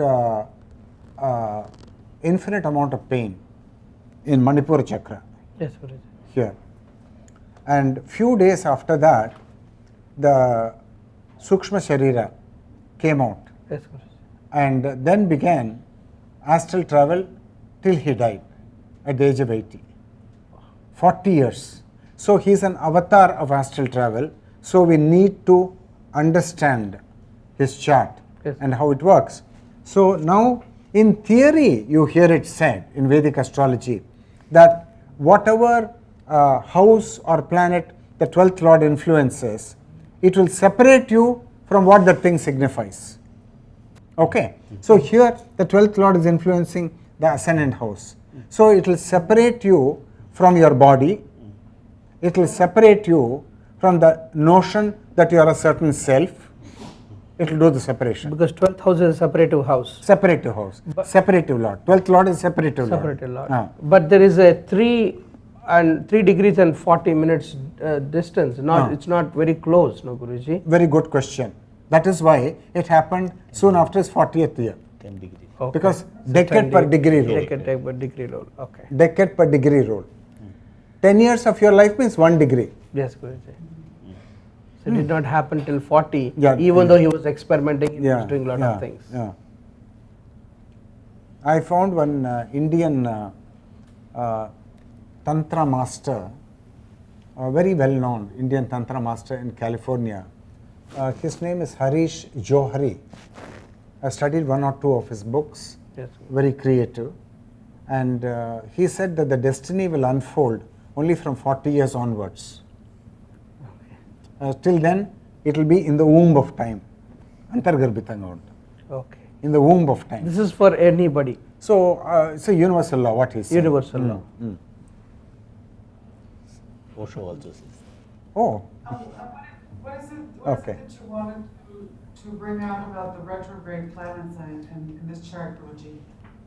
So how does retrograde play the role, Guruji, of this influence? Because 12th Lord separative planet is understood. How does this retrograde play a role in the astral travel? Yes. Okay.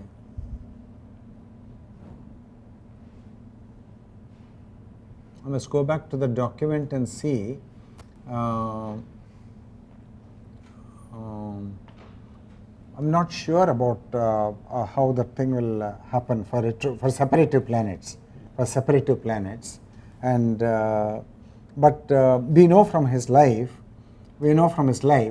that this phenomenon started of coming out of the body. Yes, and as a consciousness and being able to look at the body from outside. Yes, so I am Arun Krishnan. So I come out and I can see myself. Okay, I can see myself, and I'll just go through the roof. Yes. Okay, and I can go through mountains. I go through to other continents also, all at the speed of light. Amazing. So consciousness is capable of all these things. And he was able to do that for 40 years. 40 years. You have to read his books. Everybody must read his books. Journeys Out of the Body is the first book. Then Far Journeys is the second book. And Ultimate Journey is the third book. So he's an avatar. He's very, very unusual. And this is all because of the Mercury's influence. Yeah, separative planet. Yeah. It's very, very creative. And so goes on doing creative research. And the retrograde nature of Mercury impacting on that, not able to say. You got to look at James Braha, he gives other sutras, like he's saying, look at any chart, if any planet is retrograde, or even look at all the other planets, go to the ephemeris. If any planet is about to become retrograde, it's 1 or 2 days before, or it has just become retrograde, that means it's almost perfectly stationary. Correct? Yes. Now, such planets are usually the most important planets in your life. Most important, because they're stationary. And if they happen to influence, then they'll be very, very strong. So we have to look at the ephemeris and see what the Mercury thing. But this is a posteriori sutra. That is, we know from his life that he had the astral travel gift. So therefore, we have to infer that it is the influence of the separative planet. Because we got the empirical data that he's coming out of the body very often, almost every night. Yeah, almost every. You have to read it. Once you read his book, means you can't do anything else. Finished. No, you can't do. You can't. You got to stop your work. That's what I did. You got to stop all your work. See, in India, usually in India, you used to have a lot of yogis who had this ability to come out of the body. Yes, Guruji. And it's a gift. Either it is there or it is not there. Okay. Now by struggling and doing a lot of exercises in Yoga Nidra, you may get 1 or 2 pieces of experiences. Glimpses of but it can't be 40 years non-stop like him. No, that's what defines an avatar, 40 years. Non-stop, every night, you're out of the body. You say bye to the body and you go. And therefore we got to infer how that is. So I went to Monroe Institute. Yes, Guruji. When I was in America. I attended one of the programs just to pay homage to Robert Monroe, because I benefited a lot from his work. Yes. And then I took this chart from his daughter. I ask for charts wherever I go. Yes. Because that's how you widen and deepen that knowledge, otherwise your knowledge won't deepen. Yep. Every time your sutras have to be tested, you got to collect more charts. So then the inference is that the separative planet is doing the work. Guruji, maybe D12 also may have some impact? We got to see, you may have. I given this as a 30-page lesson in my course, 30-page lesson. And so I've covered all the divisional charts on that. She's asking a question. Yeah, who is asking? Yes, Sandra. Sandra. No, there was something I didn't understand, but it's okay, we can continue. I don't know if you want to go into the Rahu Ketu influence on this, or is it relevant to bring up? Sure. The Rahu Ketu influence on Mars. And does that what effect does that have on the? Does that have any effect on his ability to from the out of the body experiences and on this retrograde effect you wanted to bring up? Yes, Guruji. Does Rahu Ketu, other than Mercury, having that influence on the astral travel, this outer body experience, has Rahu Ketu anything to do with Mars? No. Influencing on that? No, it is no influence. The affliction to the 7th Lord, yes, Guruji, which is debilitated in the 10th house, and afflicted by Ketu and Rahu, almost exactly. Exact affliction, that had two manifestations in his life. One is that he did research in a very narrow field, because the affliction happens in the 10th house, yes, and mostly with technology and Mars's technology, and he had 4 unsuccessful marriages. So because of that affliction. So that has nothing to do with the astral travel? No, nothing to do, no. So there's the Navamsha, the D9, where the Mercury influence, the Jupiter influencing Mercury, and does that have also help with the astral travel, Guruji? We don't know, because the 8th house is the house of strange experiences in body and mind. General signification of the 8th house, strange experiences in body and mind.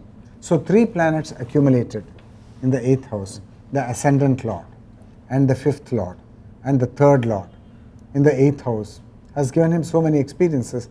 And Jupiter, you see, a planet can be introverted, it can be retrograde, but if let us say Rahu influences that, then I think Rahu's influence is kind of to shake it up and to extrovert it again. Yes, Guruji. So a retrograde planet, when aspected by Rahu or when blessed by Jupiter, will function differently, because it's curled inward. If it's retrograde, means it's curled inwards. Yes, Guruji. Yeah. So the energy is gone too deep inside. So if Rahu, the moment Rahu influences it, that energy is again extroverted.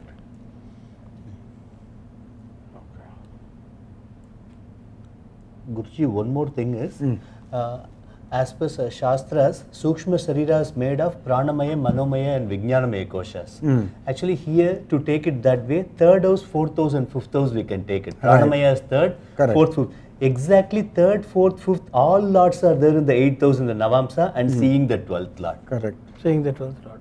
Maybe something could have happened that way also. Right, because unusual 3 cosmic energies in a sign of Venus, which is very creative, because it's extremely creative. And Indriyas also Venus, so it may get cut off also. Yeah. And the house of Indriyas, Right. Rishabh. Yeah, Rishabha, house of senses, yes. And amazing gift. So one has to see how this kind of a phenomenon happens. And so Sandra, we were just, yes, go ahead. In the interest of time, since we have 10 minutes, I don't know if you've already gone into this theme prior to this, my participation, but I think it is of great interest to go to the Sankalpa and its power, and also how neuroplasticity can support the idea of Sankalpa and how it can change repattern your brain and strengthen the power of intention. Yeah, please go into that. I don't know, but maybe we can show the charts that you showed me, that you sent me, of how Sankalpa can change or go around what the destiny has or what God's will had in store for us. See, this is an example of this chart differs from the chart of Robert Monroe. So the AS 114, Guruji? Okay. Yes, Guruji. This chart differs from that of Robert Monroe in that both Jupiter and Venus both are retrograde. Both are retrograde here. Whereas in Robert Monroe's case, Venus was direct, only Jupiter was retrograde. And Saturn also was retrograde in Robert Monroe's case. And here Saturn is direct. Now, I was thinking that she is a very, very motivated person. This young lady, she had a divorce in her married life, and she had a kid through the first marriage. And I thought she was very motivated, and she'll be up and running, and she wants to do so many things. But I found her lacking motivation, and the Jupiter not working. The Jupiter's aspect not working. And this is another sutra where the Karaka of progeny is in the 5th house, it gave a female child, didn't give a male child. And I could account for her lack of motivation only from the retrograde planets, because there are 2 retrograde planets, Jupiter and Venus. And because of the retrograde nature, she is not actually flowered with any enterprising nature, which with profound interest or profound curiosity in any department. No such thing, no such calling.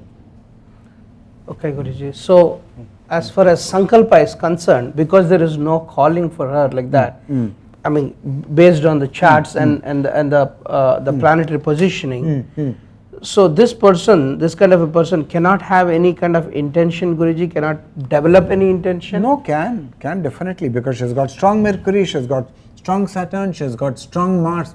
She's definitely, Mars is a planet of seeking, so her seeking is very strong, but somehow she was not, that vitality was missing in spite of Mars and this Jupiter. And another thing is, she came from Hindu society, where if women have a divorce, then they're as good as dead or something like that. I mean, I'm talking of rural society. Foolish. Rural society. Yes, Guru. Where your family will consider you to be a liability. Your family will consider you to be a liability, and you don't know where to go, and you're so beaten by society, so discouraged by everything society has to offer to you, that you don't know how to build your life again. You are in that grief because there is no encouragement. Yes, and the society doesn't know whether they should encourage her, they should not encourage her, don't know what to do with her, because you never think on these matters. But you don't think. Yes, Guruji. But the Jupiter, the third house, the third lord is in the 5th house. Right. Shouldn't that make her to help her to come out of that and create her own path? She was not, I was hoping to see a very intelligent person. Intelligent, yes. But I was disappointed, and then I thought we have to wait till the Jupiter Dasha starts. It starts in 2021. Yes. Then once the Jupiter Dasha starts, then maybe I spent a lot of time with her on Sankalpa, on intention. On intention. So I said, this thing will not automatically happen, even in 2021. It won't happen. Now, you will be having a lot of ideas in your head, but you have to actually do what is called the expression take action. Okay. You know that term? Yes, Guru. Action taken. Action. The government, some files they will write, action taken. So you got to actually act. From mere thinking, you got to jump into acting in terms of doing something. You got to do that. Unless and until you do that, it's not going to be up and running. Yes, Guruji. So this is the difficulty of retrograde planets. Okay. So one through the Sankalpa can overcome this and be able to do it. What is not allowing her to create that Sankalpa? In spite, even though the Jupiter is strong, what planets are actually pulling her down? This is an enormous question because I am talking to so many Hindu women and especially the women who are coming from small towns, and my city clients bring them because they are related to them. They want to help their relatives, so they bring them. And as Gandhi said, in India there are two kinds of slavery. Slavery of the untouchables and slavery of women. Now the slavery of women is so subtle that women's servitude in the family is taken for granted. That is, she must go on serving, go on working. My mother used to say that all you males, you have a thing called retirement, but we don't have anything like retirement. We have to go on working till we die. Yes. What is this stupid thing? So it's very unfair. It's very, very unfair. And the actual housewife in Indian society, she's got to be slogging all the time, and men never think of the suffering of women. It's very tragic. It's tremendously tragic. It is tremendous. It's a very big tragedy. Yes. And so women will not flower. You see, they won't flower. If they are economically independent, there is a chance for their flowering. But if they are not economically independent, they are at the mercy of the father, mercy of the uncle, mercy of the grandfather, mercy of the husband, then no chance. So perhaps that is what prevents them from taking a Sankalpa, nothing to do with the chart.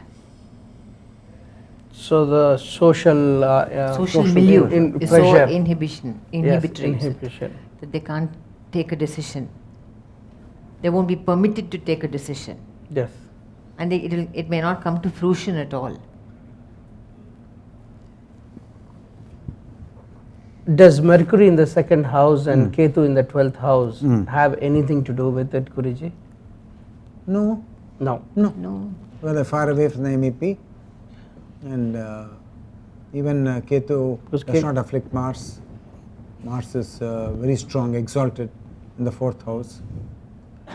Maybe the retrogradness of Venus and Jupiter. That may be. That is the thing. That is maybe because the Venus is the ASDT Lord and it is retrograde. Yeah. So not allowing her to take action. She's thinking. Yes, she's thinking, but not bringing into action. Yeah. That is self. Yeah. But so the Mars is working. And similarly, Saturn also must be working. But the retrograde nature of Jupiter and Venus, those are not allowing. Yeah, those are not allowing. It's just going on inside. So it has to manifest. That's good. And I spent a lot of time only on the on making her aware that unless and until she takes action, okay, and we pass the action taken line, results won't come. Yeah. My whole consultation was hovering around that. And taking that action would be the power of Sankalpa, no? Yeah. Yes. Yeah. Action of taking the Sankalpa. Yeah. And weak sun and moon also, as per SA, may create a problem. Weak moon, yes. Weak sun also. Debilitated sun and 12th moon, no? Debilitated sun. No. Debilitated sun. Debilitated sun, yes. But the sun makes an impact on the Sun and MEP, and sun gives ambition, futuristic ambition. I said, you are a very futuristic person, very ambitious person. How come you are not doing anything in life? You are just like that. Then she is waiting for her uncle to save her. The uncle will start a business enterprise and you will just work under his umbrella. You won't do anything for yourself in spite of that Mars. So that's why there is another principle in Jyotish, which we should not lose sight of. Yes. That principle is called Deshakala Patra. That is the country the individual is embedded in and the time frame the individual is embedded in, whether in 13th century, 14th century, 15th century, 20th century, 21st century, that will color how that individual will move in life. Yes. Okay. So this person comes from the small towns, extremely conservative, no freedom for women. So they can't do anything on their own. So they are supposed to be a misfortune and is considered to be a liability. Hindu society has got very bad things, my God. Lot to learn. Crime against humanity. What, Kumar? No, I think time is up. Yes, Sandra, anything else? No, thank you. Oh, thank you so much. Thank you very much, Sandra ji. Lovely talking to you. Are you feeling much better now? I know that you had a bad patch. Feeling better? Yes. Take care of yourself. Take care of yourself and a very good Christmas and New Year for all of you. Thank you. Yeah. You too good. Yeah. Thank you. So Guruji, Rekha ji is asking a question. She is asking her retrograde, the chart retrograde nature of Jupiter will come into power only during the Jupiter Mahadasha? We don't know. We don't know. We don't know. I don't know myself. It should not, according to the nature of retrograde planets. Yes. And here there are two independent variables to be considered. The retrograde nature of Jupiter and retrograde nature of Venus is one thing. Then the society, social matrix in which is embedded. That social matrix just will not give her the license to do anything on her own. It's a very funny kind of thing. Imposes a kind of slavery on her. Okay. Very, very serious it is. So we have to see when the Jupiter Dasha dawns, how things will fan out.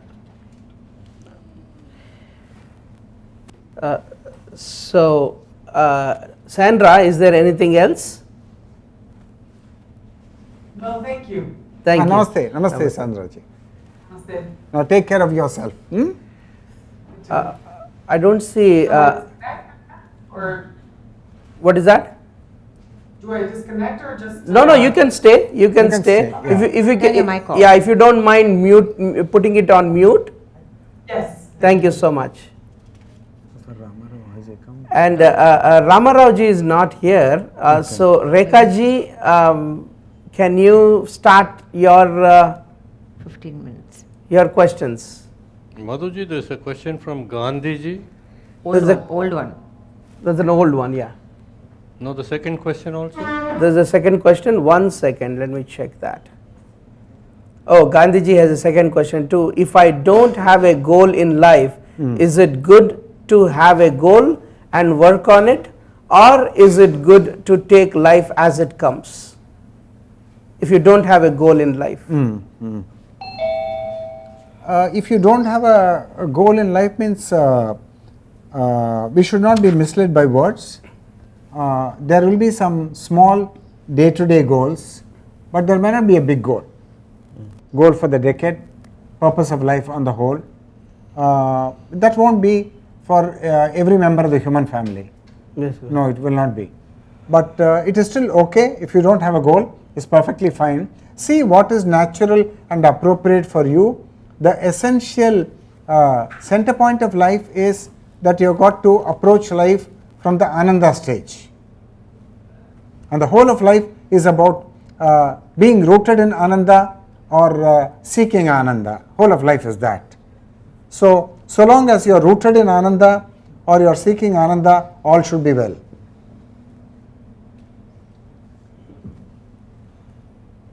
The goal will appear on its own as it. Sometime later it may appear, and even if it does not appear, in one sense, I would say he is lucky, because all the people who have goals have expectations. But he doesn't have a goal. So there are no expectations. No expectations. Yeah, so he's stress free. Yeah. So it's actually a I ask a simple question. Do children have goals? No, they just take as it comes. Right? So least when they're small. So that's how all human beings should be actually. Yes. But if a certain calling comes and it is kind of taken possession of you and is not letting go of you, then you jolly well surrender to the calling. Okay, go wherever it takes you. Okay. But no expectations. No expectation. That's the key thing. That's the key thing.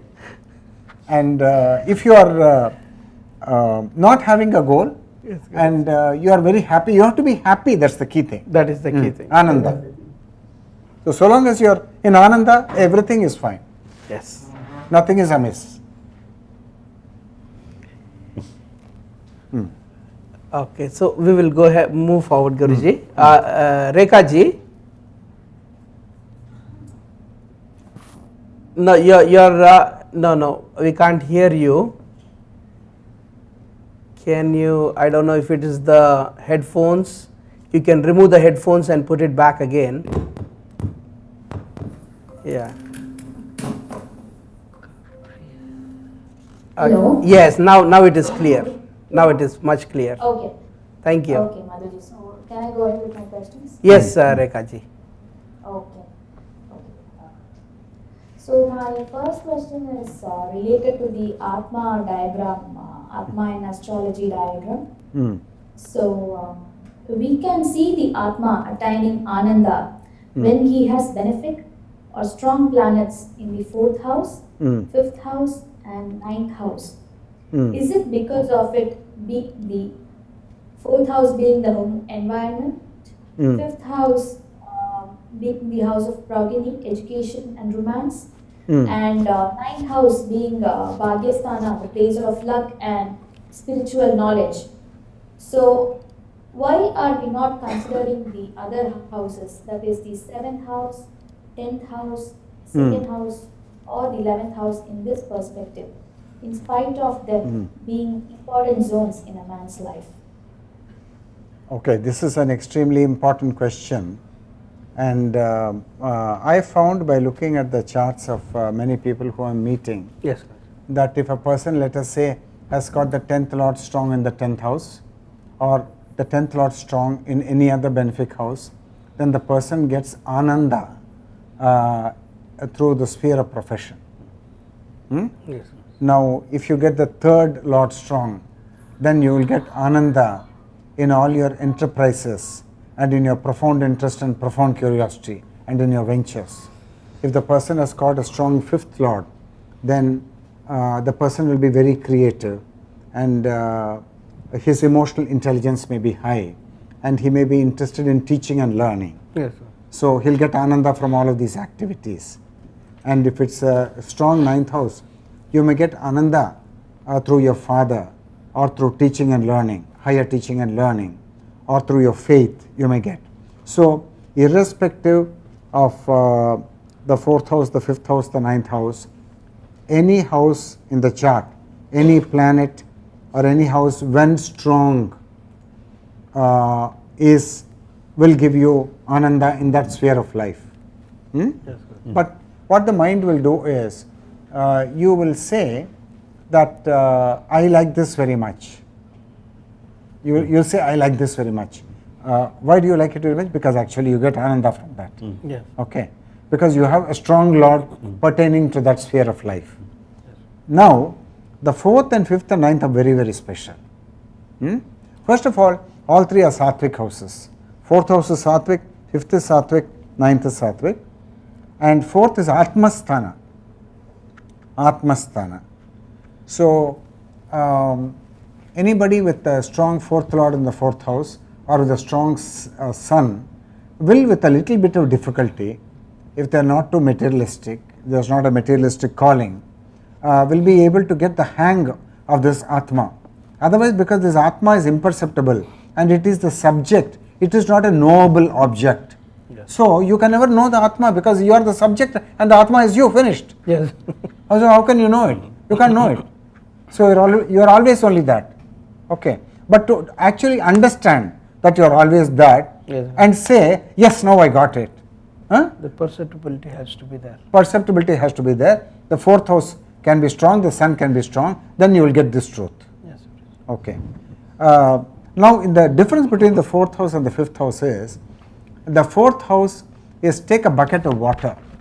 Now, if the water is completely still, okay, Yes. now that is the 4th house. It is a house of understanding.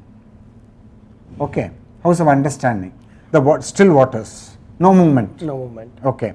Now, 5th is when you start splashing your fingers in the bucket, then the whole water goes into effervescence.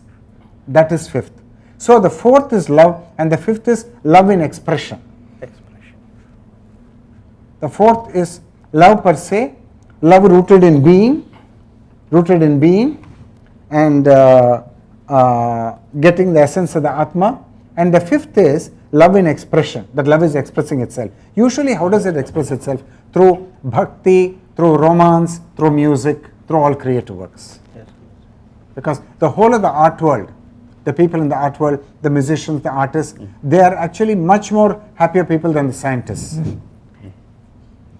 Because they are working in the 5th house. Yes, correct. Ananda, they are in Ananda. The whole work is just expression of Ananda, right? That is dance, music, the whole of dance, whole of music. It's just that. So, the 9th is the house of the divine. Divine as God, as the other, not divine as the self. No. 4th is divine as the self. So, now if you have these 3 houses strong and the corresponding divisional charts are very good, okay, Sun and Jupiter are very good, then the chances are that you will get connected to the divine, that you will know the connection. You are always connected, yes, but to know it, to realize it, yes, and to celebrate it. So, that is why these houses are special, 4, 5, 9.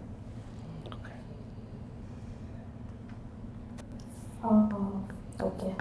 So, Guruji, I just have one more question related to this. So, in case if we have a malefic planet, say Saturn in the 4th house, so don't that person get ananda by doing service? Because he'll be less materialistic, and in that approach, will he get happiness through the service that he do? Anybody with a strong Saturn will get ananda through service. Anybody with a strong Saturn, irrespective of the house which it rules. It can be the 8th house, 9th house, 10th house, 2nd house, whatever house. Then there will be austerity. Saturn gives austerity. Yes. Saturn gives very strong sense of justice. That's why it's exalted in Libra, which is a sign of justice. Yes. The 2 scales. Yes. So, Saturn can rule even the malefic houses, the 6th, the 8th, the 12th. But if Saturn is strong, then the intention to serve will be very strong. Then capacity to render service will be very strong, and you will get ananda from it. Ananda is the key thing. If Mercury is strong, you will get ananda from intellectual work. Intellectual.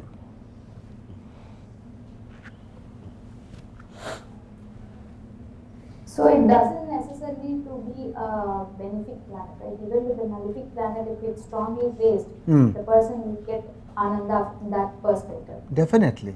If Saturn is malefic also, Guruji? Even if Saturn is malefic. Okay. Because that Saturn is just one face of the divine. Divine has got 9 faces. Yes, Guruji. 9 faces, right? So Saturn is just one face. What kind of a face it is? It is it will give you the inclination to do service, and then renunciation, detachment. Then if it afflicts, it will cause loss, alienation and detachment. Okay.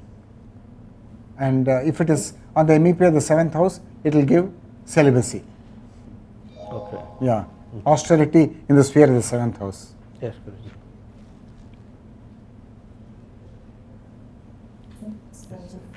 Go ahead, Rekha ji.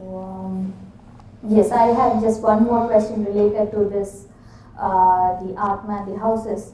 So, why do we call the 9th house as an orthodox house and the 8th house as a heterodox house when spiritual life is concerned? Oh, this is a very good question. See, the 9th house is the house of faith. Is the house of faith. Yes, sir. And higher ethics and good fortune and faith and guru and God. This is the 9th house. Yes, good. Okay. So that is the traditional religious house in all traditional religious societies, like Hindu India, for example. 9th house is the house of the guru, is the house of God, is the house of grace, is the house of higher dharma. House of the highest dharma is 9th house, and so on. Now the 8th is heterodox, because the 8th is profound interest and profound curiosity, very deep and mysterious. So it does not accept conventional religion. It will discover its own truth. So it is truth by discovery. 9th is truth by faith.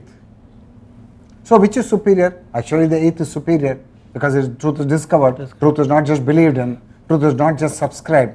Truth is not just intuitively accepted. Here truth is 8th. Truth is actually discovered. That's why it's a moksha house. 9th house is not a moksha house. Only the 8th house is a moksha house. Okay. So why should the 9th house be called orthodox? Yeah, because it is, see, there are two. Traditional would be more appropriate, no then? Yeah, traditional. Traditional thing is an orthodox thing. Oh. Traditional thing is orthodox thing. Not a rebellion. Huh? Not a rebel. Not a rebel. 8th is rebel. 8th is profound inquiry, profound research. Krishnamurti is 8th house master. Ramana Maharshi is a combination of 8th house master, 8th house in the Rasi chart, 9th house in the Navamsha chart. Because his Atma Vichara is a 9th house subject because of the Navamsha chart. But Rasi chart, his ascendant lord is afflicted by the 8th lord. So that's how he got the profound inquiry. So 8th house gives that profound research, deep and mysterious house. Yes, correct.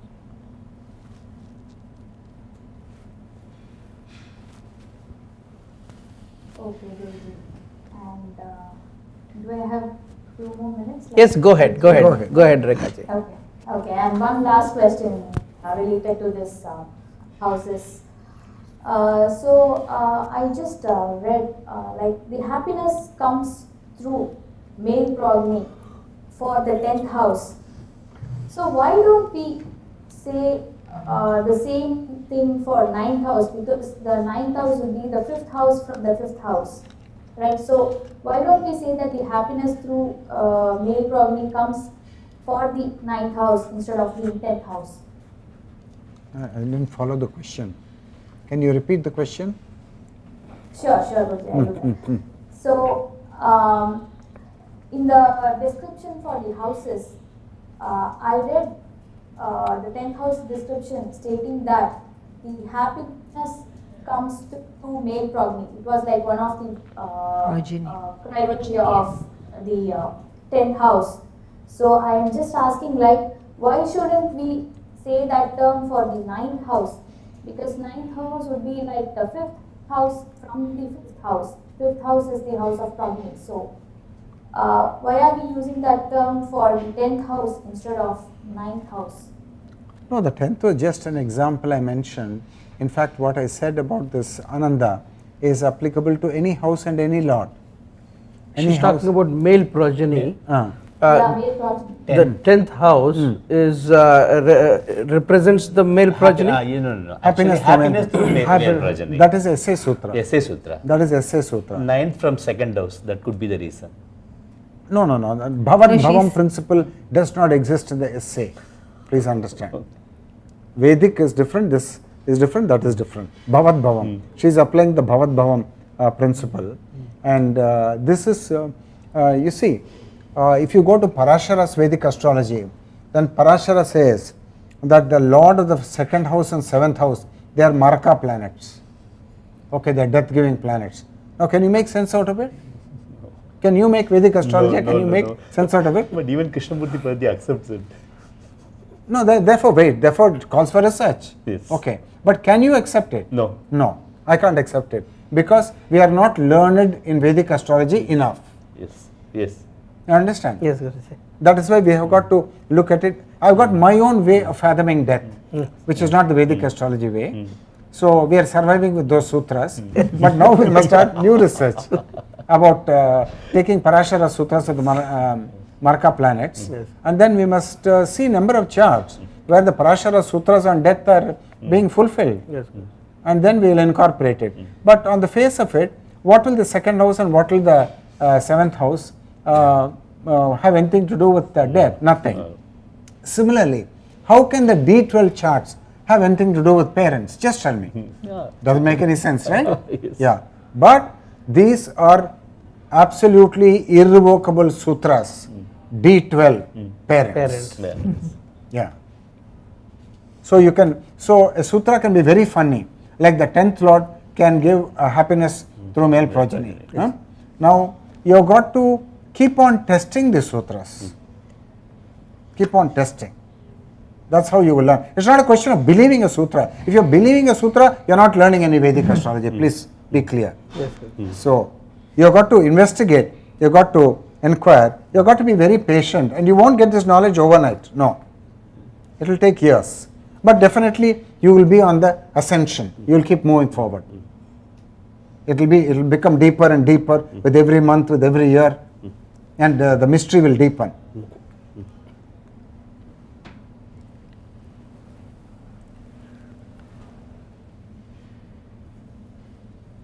So the 10th house referring to happiness through male progeny is very similar to the D12 referring to parent. It has no rationale at all.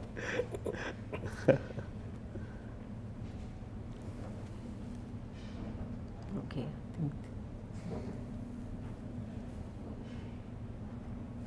That's good. Rekha ji, go ahead.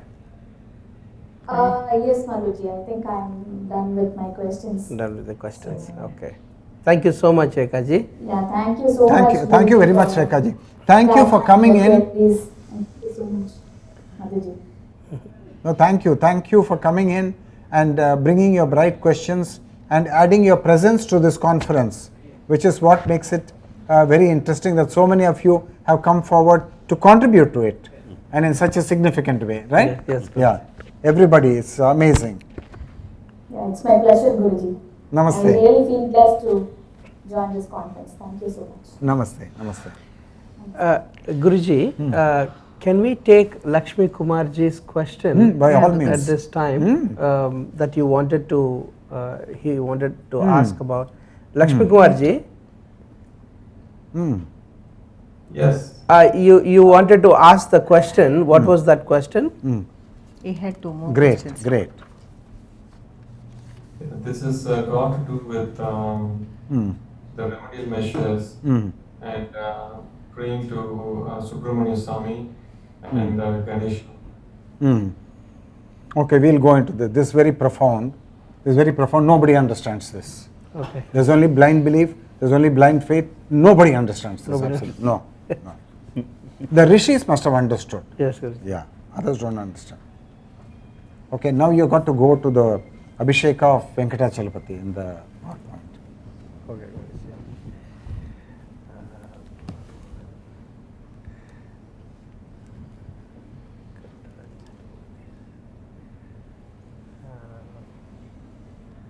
This is Bhagwan Vishnu. Make it big. Yes, Stage 1 Varla.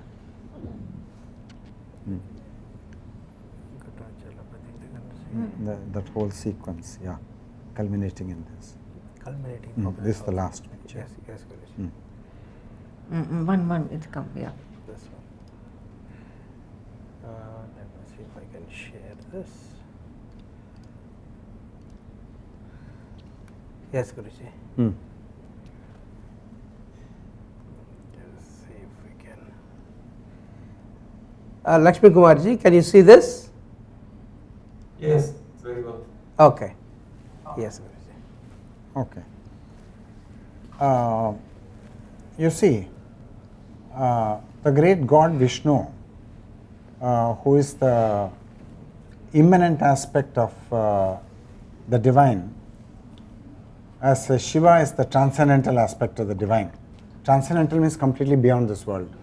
So immanent means completely all pervasive. Sarva Vyapinaha Vishnuhu. Okay, all pervasive, everywhere. Yes. So now he does not need your worship to strengthen him anyway, obviously, right? Yeah. So, but now in the space of your body and consciousness, the Vishnu energy is there. Yes, Guruji. In the space of that. Yes, and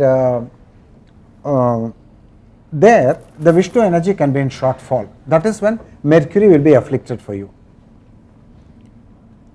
Okay. Yes. Similarly, when Mars is afflicted in your chart, then the Subramanya Swami energy is in shortfall. Because of the affliction, instead of the energy being so much, the energy is only so much. So your courage may be in shortfall, for example, yes, and your drive may be in shortfall, your vitality may be in shortfall, and something may be wrong with your blood, because Mars rules blood. Yes, Guruji. So now how to strengthen it? Now first of all, you got to understand it. What does a weak Mars mean? What does a strong Mars mean? You got to understand this. Yes, Guruji. So then, how to increase this Mars energy? This Mars energy is weak, yes, and it has to be, I will do well in my life if it is strong. Yes, so now, I start propitiating Subramanya Swami. Yes, Guruji. Okay. Now, when I propitiate Subramanya Swami, with this understanding, the understanding is the key thing. With the understanding and the sankalpa that become plentiful in my life, bless me. That's the feeling. Yes, Guruji. Okay. In this body and in this buddhi and in this manas, you are in shortfall, Deva. So please come and occupy this vehicle and bless me. That is a sankalpa. Yes, that's the understanding. And then you chant the Subramanya Swami mantra, or you start doing the Abhisheka. Or if Mars is afflicting, as in some cases, as in Lakshmi Kumar ji's case, Mars is afflicting, in Sridhar ji's case, Mars is afflicting, then also you have to propitiate Subramanya Swami. Okay, but then the sankalpa is different. Now you understand that there is an affliction. Mars is causing the affliction. Therefore you say, Bhagavan, please save me from this affliction, be kind to me, protect me. Okay. Now because whether it is Vishnu or whether it is Subramanya Swami or whether it is Ganesha, whether it is Rahu or whether it is Ketu, they are all only the divine wearing special masks. Correct? Yes, Guruji. Yeah. So at the core of that cosmic life energy called Rahu or Ketu or Surya or Angaraka or Buddha, the Karunya Bhava is the main thing. Yes, Guruji. Okay, Karunamurti. Yes. The Lord is Karunamurti. So you are propitiating, and if there is integrity here and there is purity here, then the chances are that there will be a response from that source. That's the mechanism how it works. Yes. There will be but there has to be purity here. And there has to be great sincerity, Shraddha, Bhakti, Sharanagati, Sankalpa. Yes. Shraddha is faith, Sankalpa is intention, Bhakti is devotion, and then Sharanagati is surrender. So you have all the ingredients, and then you go into the act of worshipping the divine, either through mantra or through puja or through homa. You can choose any method you like. Then you are actually appeasing the affliction or intensifying a weak energy. For both, the remedial measure is the same, the sankalpa is different. Sankalpa is the key thing, because that is the energy of your thought, your energy of your perception. Yes, Guruji. Everything will move. The puja, the effect of the puja will move according to the direction given by your sankalpa. Sankalpa is the most important thing. Yes, Guruji. So everything has become a mechanical, ritualistic act. You go to a Hindu temple, then the priest is still saying, so sankalpa, they say, no, we don't know what this means. Nobody knows. So you just blabber something. So no, we just came to worship Bhagavan. We have no sankalpa. Actually, you got 100 sankalpas in your life. Not even one is getting fulfilled. That's the simple truth. And so you got to speak that sankalpa that I come here. Now you light a small ghee lamp. Yes. And you keep it in the sannidhi of Bhagavan. Now what does it mean? This is my sankalpa. Oh Bhagavan, please save me, please bless me, please give your blessings to me. I have come for that. So now that thought if the thought is very sincere and it is expressed as a ritualistic action through velakku, nei velakku, through ghee lamp, then finished, that's all. Provided the act is pure and there is purity in the heart. There is no conflict, there is shraddha, there is bhakti, sharanagati, sankalpa. Somebody was saying? Ritual itself doesn't matter, but sankalpa is more important. Sankalpa most important, because it decides everything. How the thing will act, how the puja will act, how even the divine will act. That is why there is a name for this Bhagavan, Bhakta Paradina is the name. That is, he is dependent on the devotee. How he acts, how he intervenes in your life is decided by you. It's just decided by your sankalpa, finished. So if you say, oh no, I am too small, I won't ask you anything, you give me whatever you like. Oh, you are on the wrong path. Hindus are doing this. No, Bhagavan is too big, I am too small, I am not going to ask anything, you give whatever you like, Bhagavan. It's totally, what is this weird thing? There has to be a sincere seeking. Of course. But this is Ketu energy, Ketu talking. No, I don't want anything, you give whatever you like, you are great, I am nothing. It's Ketu. Rahu means, now Bhagavan give this, now Bhagavan give that, now Bhagavan give that. No, go give a very big list to Bhagavan. I want everything. That is Rahu. Checklist. So Sankalpa is paramount. Yes. So everything has to be done with understanding and with faith, with intention, with devotion and with surrender to the divine. Yes. Then the remedial measures will work very well, and they will actually, it's not only for you that you are creating a kind of heritage for humanity when you do these remedial measures. It's what you bequeath to humanity as that is what you leave behind. Let's say in your life you are doing 100 pujas, and 100 pujas you do insincerely with talking on the cell phone in the middle while the puja is going on. Okay, then you are not leaving behind much. But let us say every time you have done a puja, you are actually weeping in devotion. You are weeping in devotion, and you are full of a capacity to feel for the divine. Then you have created actually a legacy for the whole of humanity. So that understanding has to be there, that you are doing not just for yourself, but you are doing it for a greater good. Of course. Constantly we say, Loka Kalyanamastu, we are constantly saying. Yes, good. Sarve bhavantu sukhina. How, like someone who's not fully aware of the depth of Vedic astrology, I wanted to know, how do you relate Mars with Subramanya Swami? How do you relate Jupiter? What is the science behind that? Oh, okay. The deity behind the planet. Okay, so if you go to Western astrology, Mars is given the name the warlord of Mars. The warlord. The warlord of Mars.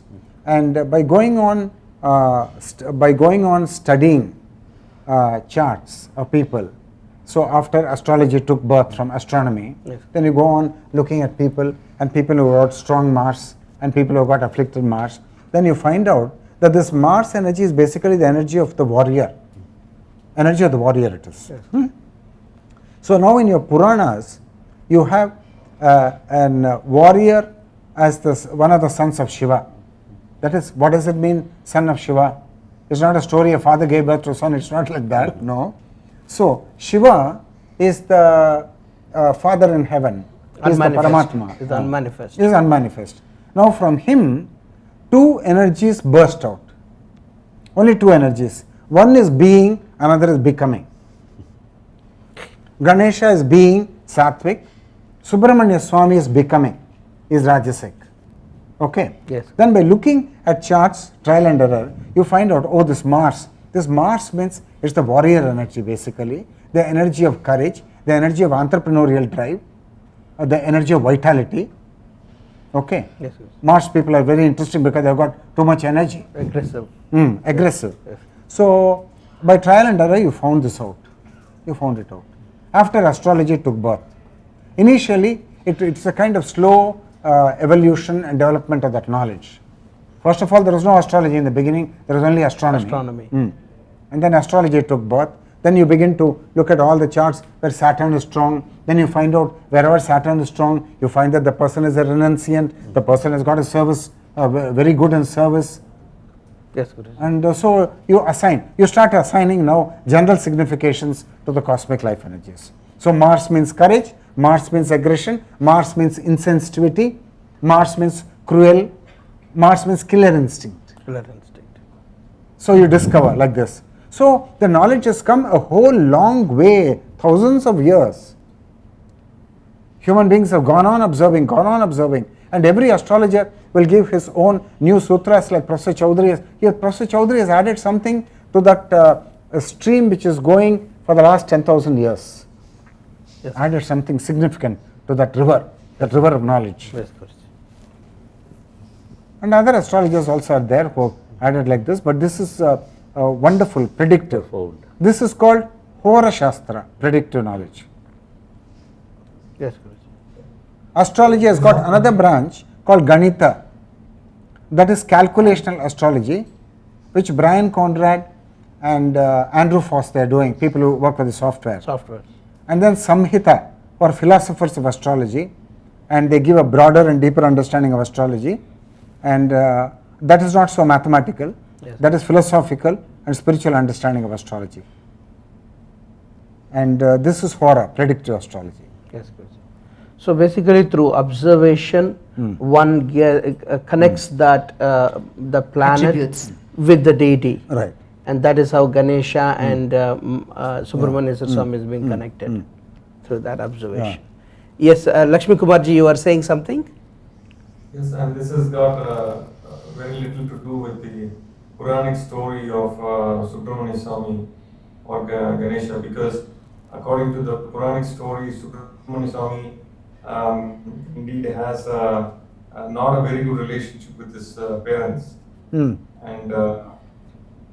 so therefore, for somebody who has affliction in family cohesion and reputation, you have prescribed us to go pray to Subramanya Swami. So that was my question. Is even though Subramanya Swami himself has problems with his family, why should I go pray to him? That's good. Lakshmi ji, you see, this is how Hindus get completely lost. Because first of all, you postulated a family for God, because that's all your senses tell you, that everything has to be family. So Shiva Parivar, Shiva Parvati Parivar you created. Okay. Then Vishnu Lakshmi Parivar you create. And your whole thinking is rotten to the core. That is just a basic insight as to show how that when out of that absolute unmanifest, the Paramatma Shiva, from him comes two energies, being and becoming. Now being is Atmic, that is Ganesha, and becoming is a moving energy like this. Now this is very active, it's moving, so it's going to do work in the world. Now this is very good spiritually. Now this is not good spiritually. Action. And this is not good for action. This is good for understanding. Good for being rooted. Now you got to understand that the whole Puranic story is a metaphorical way of conveying a philosophical truth. Yes. You should not take these families literally. Literally. And there's no such thing that Subramanya Swami has got bad family cohesion, nothing of that sort. Nothing of that sort. And in your case, Subramanya Swami afflicts the second house, but in lots of other charts, he could be afflicting the 10th house, he can be afflicting the 3rd house, he can be afflicting the ascendant house. It can happen in 100 different ways. It's got nothing to do with family cohesion. Thank you. Guruji, here, South India people relate with... Coming. Yes, Lakshmi Kumarji. Lakshmi Kumarji, go on. Thank you very much. I think that answers those questions. very well. Yeah, so that the story should not be taken literally. It is only a metaphoric. No, now you have outgrown the story. From today onwards, no story for you. Close. I did not really fully believe in it. Except, Good. This was going in my mind. Wonderful. Since I didn't hear the story from you, I did not believe it at the get-go. Thank you for the skepticism. And similarly with the Ganesha, I was thinking how we pray to Ganesha to give a speedy and obstacle-free path. Except the Puranic stories, you can see he's a very slow-moving entity. He's not a very fast entity. So I wonder. So now it's clear. It's nothing to do with the Puranic stories. Okay, hold on for a minute. Now let's speak about this. Time is, we're running out of time. 15 minutes. No. Mukundan Gopal Krishna is coming at 5:45. Is he? He is not here yet. Yes, not here Very yet. late. Okay. Yeah, 5:45 to Lakshmi, 6. just one moment I'll take. You see, even Ganesha, this whole business of praying to Ganesha is completely absurd, it's nonsense. Because it's a degenerate form of a more subtle truth which people are not able to understand. Therefore, you have made it kind of a lesson and a teaching for kindergarten kids. Okay. The actual thing is, you must be rooted in the Atma. Then when you are rooted in the Atma, it is superior to praying to Ganesha. Now, praying to Ganesha is an inferior thing. People may come to slap me tomorrow. Because I'm just destroying a wrong belief. Belief system, no, Guruji, blind belief. You have to understand the antarartha. What is the inner meaning of the whole thing? Yes. Now, you will get over obstacles when you become rooted in the Atma. Yes, Guruji. And then start living life. That is the meaning, that Ganesha is the remover of obstacles. What does it mean? Ganesha is the Atma. So when you abide in the Atma, Atman evatmana tushtaha, when you are established in the Atma, okay, then your problems will be solved. That's the meaning. Now, this is very subtle, right? It will take a long time to understand. So you gave a very cheap version of this. Like instead of giving a diamond necklace, you give some tinsel jewelry. Okay. So, and if you are not discerning, you will accept it as the thing. So you said, keep this vigraha, please worship every day, say. Now that is not wrong. It's not that we are demeaning it. But it's like this. Yes, Guruji. It's like this. I feel very sad. Lack of understanding. Lack of understanding. Completely. It's like this. Yes, Guruji. It's a disgrace. So from that point of view, you have got to move from stories to abstract philosophical principles and sutras. The era of stories is gone. Kumarji, go ahead, Kumarji. So, if a person has a very strong Mars, so does it mean that for him to get to self-realization is not there? It's going to be very difficult? Very good question. You asked a very good question. Mars is considered a general malefic in Vedic astrology. Take note. General malefic. General malefic. Just because it's too much restlessness, too much craving for activity. Stuck in the becoming. In the becoming, right. Yeah. People are stuck in the becoming. In the becoming. Too much of I. Too much of I. I did this. It's not I am somebody. No. I did this, I did that. That is Mars. It's action. So Professor Chowdhury says, Aries ascendant people, they won't accept astrology because they believe only in action. You must go to war, you must defeat the enemy, that is Mars. Sit and meditate means Mars will kick you. So you got to understand the tattvas of the Navagrahas. Yes. And these tattvas are operating here in our consciousness. Yes. So you got to understand that. And the moment you see a chart, you know that energy, that kind of energy is very strong in that person. Higher thinking. If you don't have this higher thinking, you get stuck into blind beliefs, cock and bull stories, and other stories. Right. You get stuck in stories. Yes. Okay. Thank you, Kumarji. Kumarji, thank you. Your question is very pertinent, and depending on where Mars is placed. See, Mars makes a seeker. Mars makes you a seeker. If Mars is well placed, then it is not wrong, you become a seeker and you can discover a lot of things. But the spiritual life begins when seeking ends. So in that sense, this Mars energy is an obstruction. Seeking has to end. Then only being can happen. So we have 10 more minutes. Anilji was having Anilji, we come to Anilji. You wanted to ask something? All these questions. Yeah. I wanted to ask that people in South India relate to Subramaniam Swami, but people in North India cannot relate. Why? Why? You say Kartikeya, which means Skanda. But they relate to Hanuman, suppose. So can the Mars be related to Hanuman? Yeah. It can. Yeah, it can be. Same. Yeah. Yeah. In fact, I have found many North Indian boys with the name of Kartik. I used to, no, but basically it's, like very often names are chosen of, gods and goddesses. So Kartik is quite common, in the. Is there in the north also? Shiva's 2 children, no? Yeah, Shiva's 2 children. Understand? In our impoverished thinking. It's not by name of Subramaniam Swami. It's by Kartik. See, in our impoverished thinking, we made Parvati the sister of Vishnu.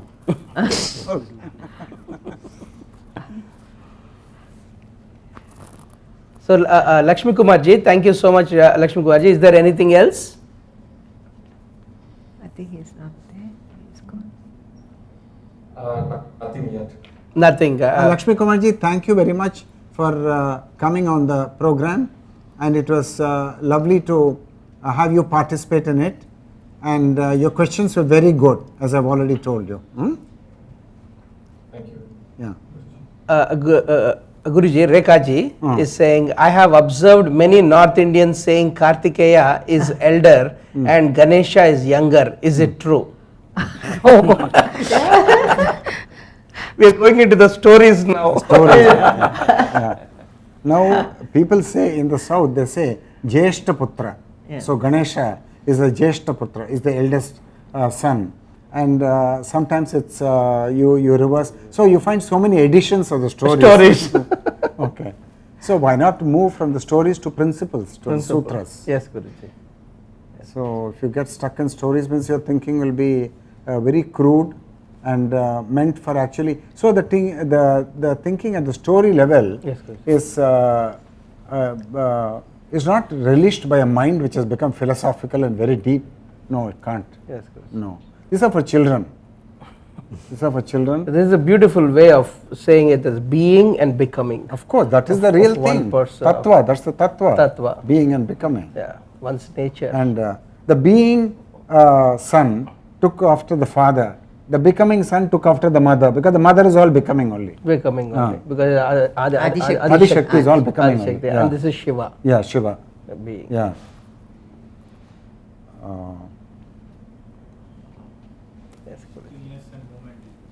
Huh? Stillness and movement. Stillness and movement. Yes. Yes. Yes, you have a question, Anand. Beyond the story, I think that's a beautiful principle story, which I think you can figure it out by that mango story of Narada. Very clearly, it will tell you about Mars and Jupiter. When that mango was given, and I think Shiva asked, I mean, this is what the story goes, that that whoever goes around the world will get the mango. And Subramania, without thinking, he had peacock as his vahana, just flew. There's no thinking. I mean, that's what Mars does. That, right. That kind of absolutely right. bashing stuff.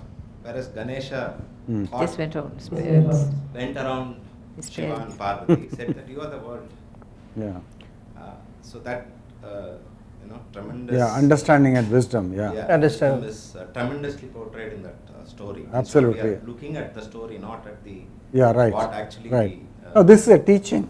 given by Narada Rishi. Yes. Okay, so this stands completely differently. Yes. So now Jupiter is, if you have a good Jupiter, then it is known to take intelligent shortcuts. Intelligent. Yeah, sutra. Shortcuts. Jupiter will take intelligent shortcuts. Now Mars will go on voyages. Okay, it's like this. Exercises in futility. Mars, because too much energy it is. What will you do with that energy? You got to spend it, right? Yes, correct. So Jupiter is intelligent shortcuts. And if you look at the traditional Tamil sculpture, you will find Ganesha with two Shaktis. One Shakti on this lap, another Shakti on this lap. Yes. They are not his two wives, as many people think. So looking at Ganesha having two Shaktis, they said, I will also marry a second time. Oh my God, what to do with these people? Yes. And then you feel justified because God himself has got two wives. Why can't I have it? So now these two Shaktis, they are Siddhi and Buddhi. Siddhi means anybody who has got a strong Jupiter will be successful. It will give you achievement. Siddhi. Buddhi means intelligence. Jupiter means intelligence. Okay. So Jupiter has got these two energies. Intelligence and success. Intelligence and success. Jupiter. Okay, you got to understand that. Now, if you don't understand it and think that he has got two wives, actually secretly you will be having a bad thought. You will be cursing him. You alone, you fellow, you had two wives. So we're completely messed up. We don't understand at all anything. So there is an interpretation which says in the north he is portrayed with two wives, in the south he is a bachelor. Look at that.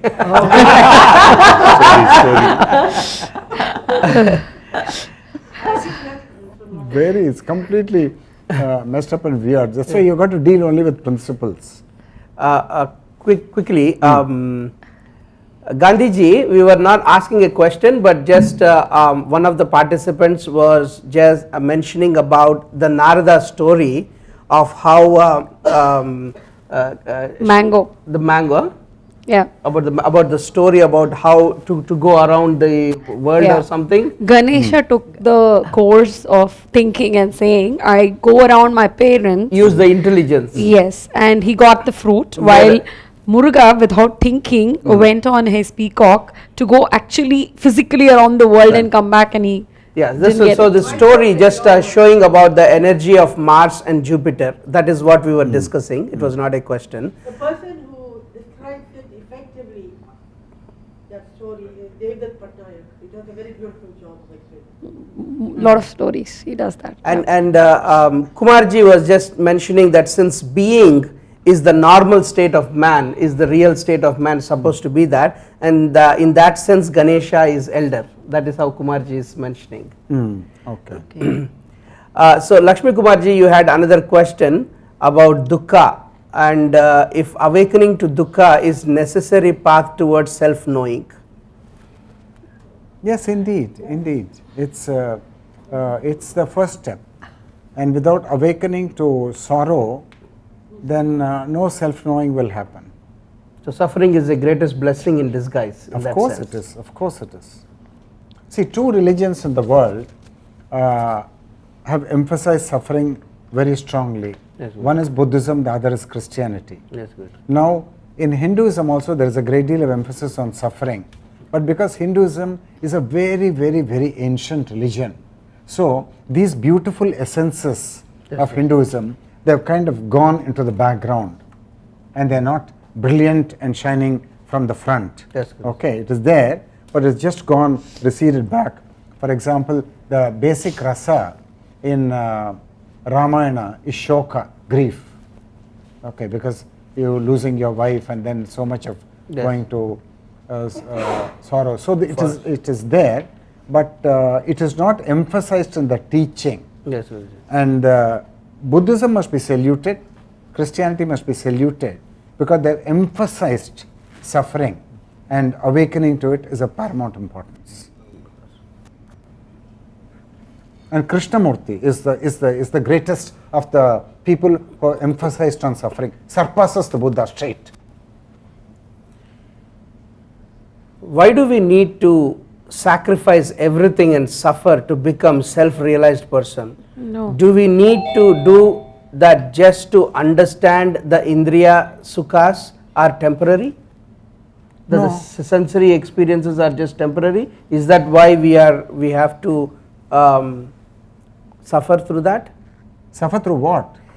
Is saying that is to realize something we have to go through suffering. Who told you that? That's not correct at all. So you are already in suffering, you are inundated in suffering. So you have to come out of that mess. Okay. So the thing is that you have to come out of it. Exactly. Not You that you have to are suffer. already in hell. Yes, yes. Who told you you are in heaven? You are actually in hell. Yes.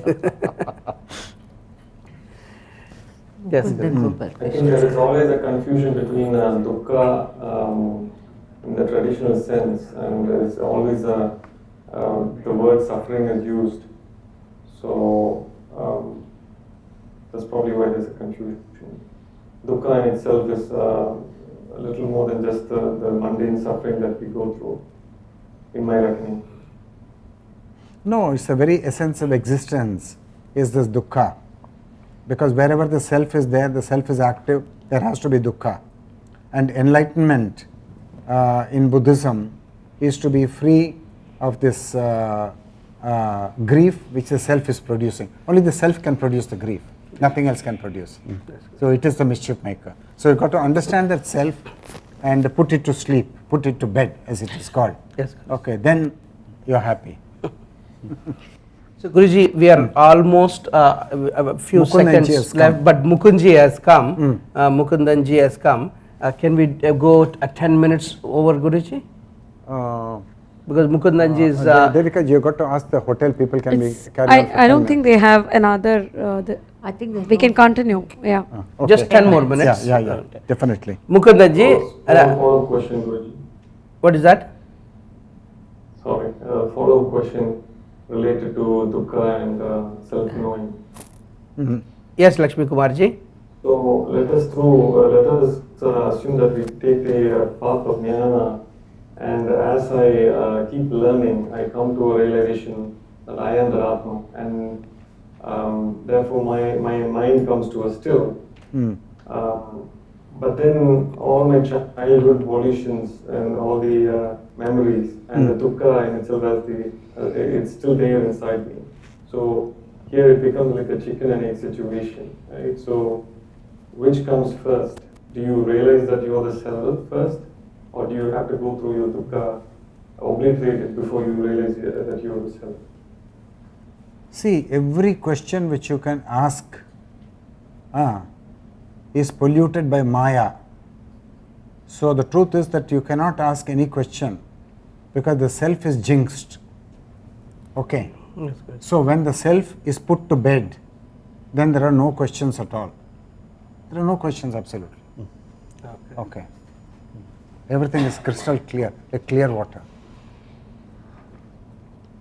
So this is just coming from too much of thinking. This too much of thinking is the cause of that misery. Suffering. Yeah. So this thinking has to stop. Question is, can it stop at all? That's the question. Can it stop at all? Thinking may be necessary in the office work, yes, where you are a software architect and you've got to solve problems. Somebody gives you a problem, you've got to solve it. Their thinking is legitimate. But do you have to think about relationships, and do you have to think in other places, creating conflict where it's called for? No. It's completely, it's nonsense. Yes, the thinking has to stop. And the thinking will stop only when you deeply understand that self, how it arises, and what is it, from which ground it arises, what is it first of all. And then there are no more questions. And everything, there is only peace, perpetual peace. Perpetual. Yes, Guruji. Nothing can rock you. Tsunami coming? No, it cannot rock it. Thank you, Lakshmi Kumarji, for that. Thank you very much. Yeah, thank you very much, Lakshmi Kumarji. Mukundanji, namaste. How are you doing? Namaste, Guruji. Yeah, namaste. Namaste, Mukundanji. You able to hear me, Guruji? Very clearly, very clearly. Namaste, Guruji, Brahmaji. and all the great people there. Namaste. Go ahead, Mukundji. Wait. In our dictionary, wait, I'm not going to let you go so easily. So you have given us a certificate that we are all great people. And what are you? Yes. What are you? I don't know. I don't know. Guruji, I'm still recovering. You are also great. Yes. Okay, start. Guruji, I already seen, 3 questions I have sent you. I think I would like to correct the first question because I gave an example for twins. Ideally, I should have referred to 2 umbilical cords cut at the same time. So that would have been more, I'll be more precise in asking that question. If the 2 umbilical cords have been cut at the same time at the same venue, the question starts now there, how does the destiny operate so differently, even if this is the case? Don't know, it's a research question. First of all, if it's a hypothetical question, it is rejected straight away. Because no hypothesis, only empirical data we must talk of. And we must talk of sutras which arise from the ground of empirical data. No hypothetical cases. Okay. Now, have you seen a birth like that? No, I have not seen. I'm hypothetically assuming a case like that. No. But there are cases happening even in hospitals when there are 2 umbilical cords being cut at the same time. If it is a hospital, even if it's a hospital, it happens. No, wait, go slowly. Umbilical, see, in traditional Vedic go slowly. In traditional Vedic astrology, the cutting of the umbilical cord is not the definition of birth. Sirasodayam is the definition of birth. Okay, the head coming out of the womb. Now the head coming out of the womb is a sequential process in tandem. First one baby comes out, then the second baby comes out. Now I have charts of twins whose times of birth are separated by 10 hours. I have charts of twins whose times of birth are separated by a good 20 minutes. I have times of birth of twins separated by 1 minute. So, looking at your question, I investigated into the twins I have of birth time separated by 1 minute. Now, traditionally in Vedic astrology, there are extremely fine-grained divisional charts. One divisional chart is called the D60, Shashtiyamsha, not Shashtamsha, which is the D6, which pertains to health. This is Shashtiyamsha D60. And traditionally, the D60 chart is used to differentiate between the charts of twins because the Shashtiyamsha will be different. Now, in the twins that I have, separated by 1 minute, the time given to me was 9:14, 9 hours 14 minutes in the morning. They said less than a minute difference between the two. So I started investigating. I looked at all the divisional charts. Then I find that the Vimshamsha, the D20, is sensitive and it changes Lagna at a particular second, not a minute. And that is 9:11:46, 9:11:47. That is 9 hours 11 minutes 46 seconds is one baby. And 9 hours 11 minutes 47 seconds on the baby. Then I went to another divisional chart called Aksha Vedamsha, which is D45.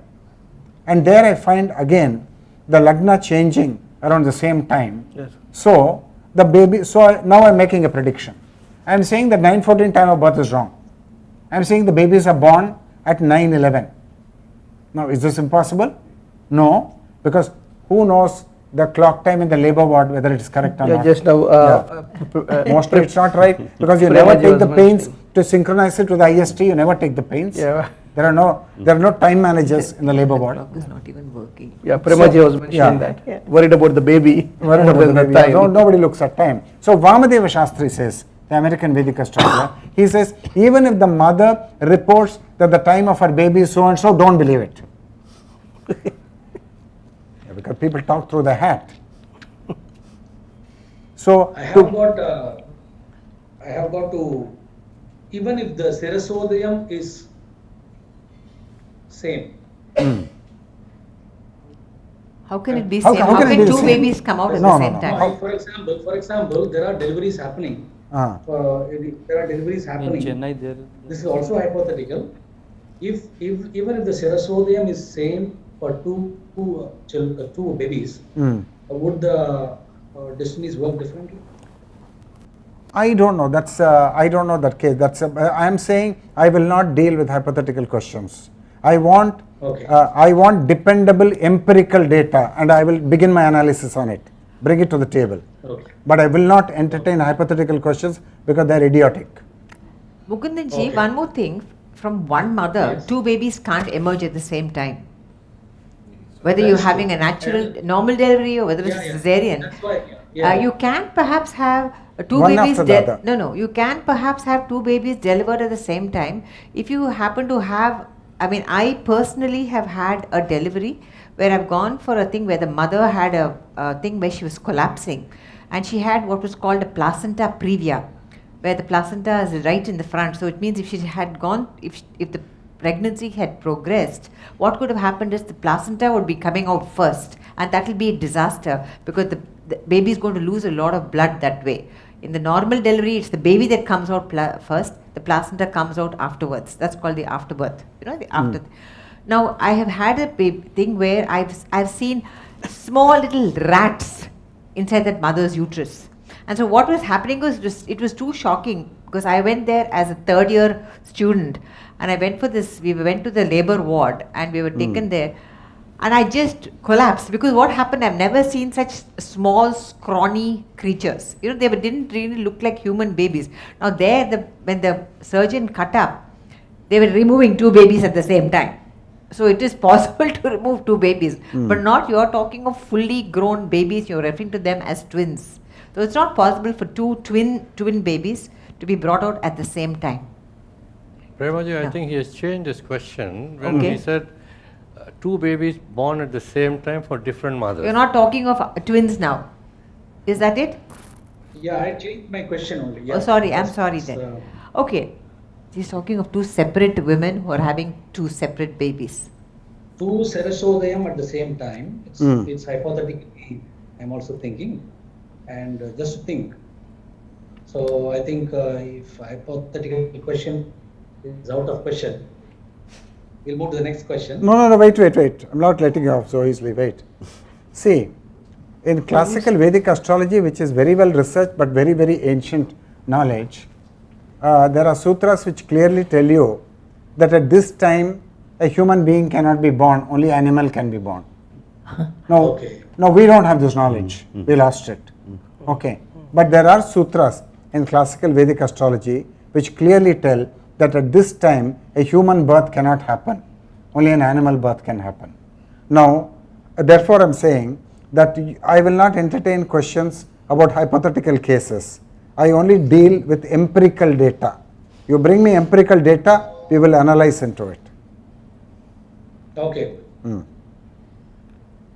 Now for the other question, Premaji said that two babies are taken out of the mother's womb at the same time. That's a research question.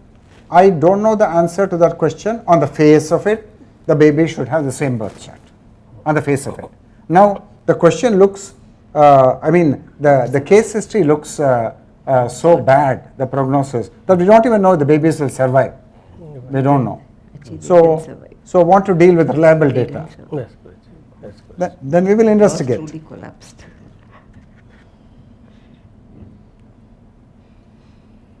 Okay, next question. Okay. I think the next question, second and third, is almost of the same nature. All that perspective point of the MEP, Lagna, if I have to perceive it right, if MEP is a perceptive point, if it has not to be seen from the Earth horizon, will there be effect on a chart, or will such a chart exist at all? No, I didn't get the question. Come again. I presume that MEP is a perceptive point. As you say, the overlay, no? The point from the Earth point. from the Earth viewpoint. If I don't look at it from the Earth viewpoint, will such a chart exist at all? See, the MEP first of all is the point on the horizon which is rising at the place of birth at the time of birth. It's a specific mathematical point. It's always on the horizon. It is rising on the horizon at the place of birth at the time of birth. So the MEP is dependent on the place of birth and the time of birth anywhere on planet Earth. It can be. Planet, okay. Anywhere on planet Earth. But it has to be on planet Earth. Now Premaji asked me a very tricky question when your question came actually by email, and she said, I know one person who was delivered in an aeroplane in mid-flight. My classmate. No, classmate. Premaji's classmate, a doctor. No, I don't know the answer to that. I don't know. This was my question actually. This is exactly my question. The only thing I could not quote the example of an aeroplane. I went thinking about some other plane and just looking at the MEP in a different angle. So this was my question. So I think if then we will go to the next question. It's also similar to this, but as you said, it's out of illusion. I was thinking that man is putting his foot on the Mars and trying to create life over it. So I was thinking if this MEP point is referred from Mars, what would be the effects of the charts? It's a funny chart. It's a funny question probably. Yeah. Sometimes it's very interesting to think that way also. Okay. See, you are assuming that the baby is delivered on planet Mars. Yes, Guruji, precisely. That's the question, right? The baby is delivered on planet Mars. Yes, exactly. Now, if the baby is delivered on planet Mars, then you've got to build a system of astrology which is Mars-centered. Like the present system of astrology is Earth-centered. So, Mars, for example, spins not once in 24 hours, but once in 24.6 hours, one spin. Then it goes round the sun about 1.86 years of the Earth years.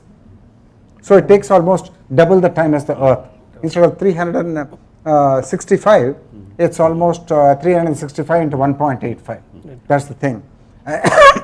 And for your kind information, Mars has no magnetic field. For your kind information, Mars has no magnetic field. And Mars has no lakes and rivers. Now, Mars has no lakes and rivers, and Mars has very scanty atmosphere, and these are idiotic questions basically. And I have to tell you the truth, what I think. These are idiotic questions. You have to ask sensible questions from your life experience. And your whole intention may be to actually rubbish astrology. No, it's not that way. But if we can see, if there is life on Mars, one can work out the Jyotish chart, taking the properties of the spin of Mars and the annual movement of Mars. Then the question arises, what will Earth represent for Martians? Assume there is a Martian civilization. Now for us, Mars is a general malefic. Mars is a bad planet. Then what is Earth for Martians? Is it a benefic or is it a malefic? We don't know. Now the whole thing has to be reworked exactly like how astrology was reworked, starting with Vedic astronomy. Got to be reworked. And take us 4,000 years. It's too speculative. So I dismiss this question straight. Okay. I'm wondering whether you could look at the chart of Elon Musk. Of? Elon Musk, the man who's getting ready to go to Mars. Elon Musk. Elon Musk. You mean, what does it matter about looking at his chart? No, I don't respect these projects. Because I see that this is very much like Subramanya Swami's going around the whole universe to discover. So this whole journey to Mars is Subramanya Swami's journey basically. It is not Ganesha's journey. So Ganesha will know that Atma is here. This is the home. And here the beautiful earth is given a veritable paradise, and you are mucking it up, you are making a hell of it, and then you are going to a dead planet where there is no life, and you are saying that you will create life there. Now what is this idiocy? Doesn't make sense. Just because something is happening in science, it doesn't mean that you clap hands and say, wow, what a great victory. No, you don't. Yes.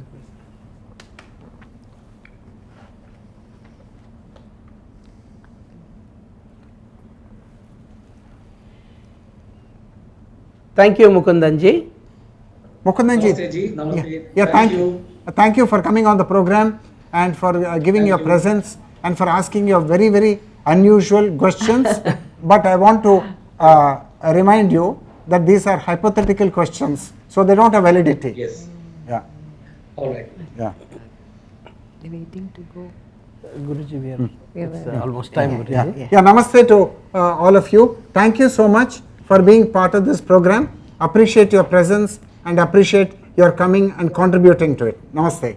See you tomorrow. Namaste. And Gandhiji and we will all see you tomorrow. Tomorrow, Gandhiji and Madhavanji and everybody. Tomorrow. Yes. Karunaji, tomorrow. Thank you. See you all tomorrow. Namaste. I'm going to log off.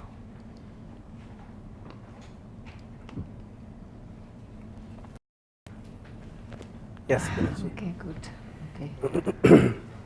Great. So, So we come to the close of the first day of the International Conference on Vedic Astrology. Thanks all of you for the patience. In fact, spending just 5 to 10 minutes or half an hour with Guruji will enhance us to a different pedestal. Now it's like 9 hours of non-stop knowledge. So we'll try and digest as much as we can and assimilate and come back tomorrow at 9 o'clock. I think we've really progressed and there's been a long journey today. Yes. Thanks to each and every panelist and each and every participant here. See you all tomorrow. Thank you. Yeah, thank you. Namaste. Everybody. Namaste. Namaste.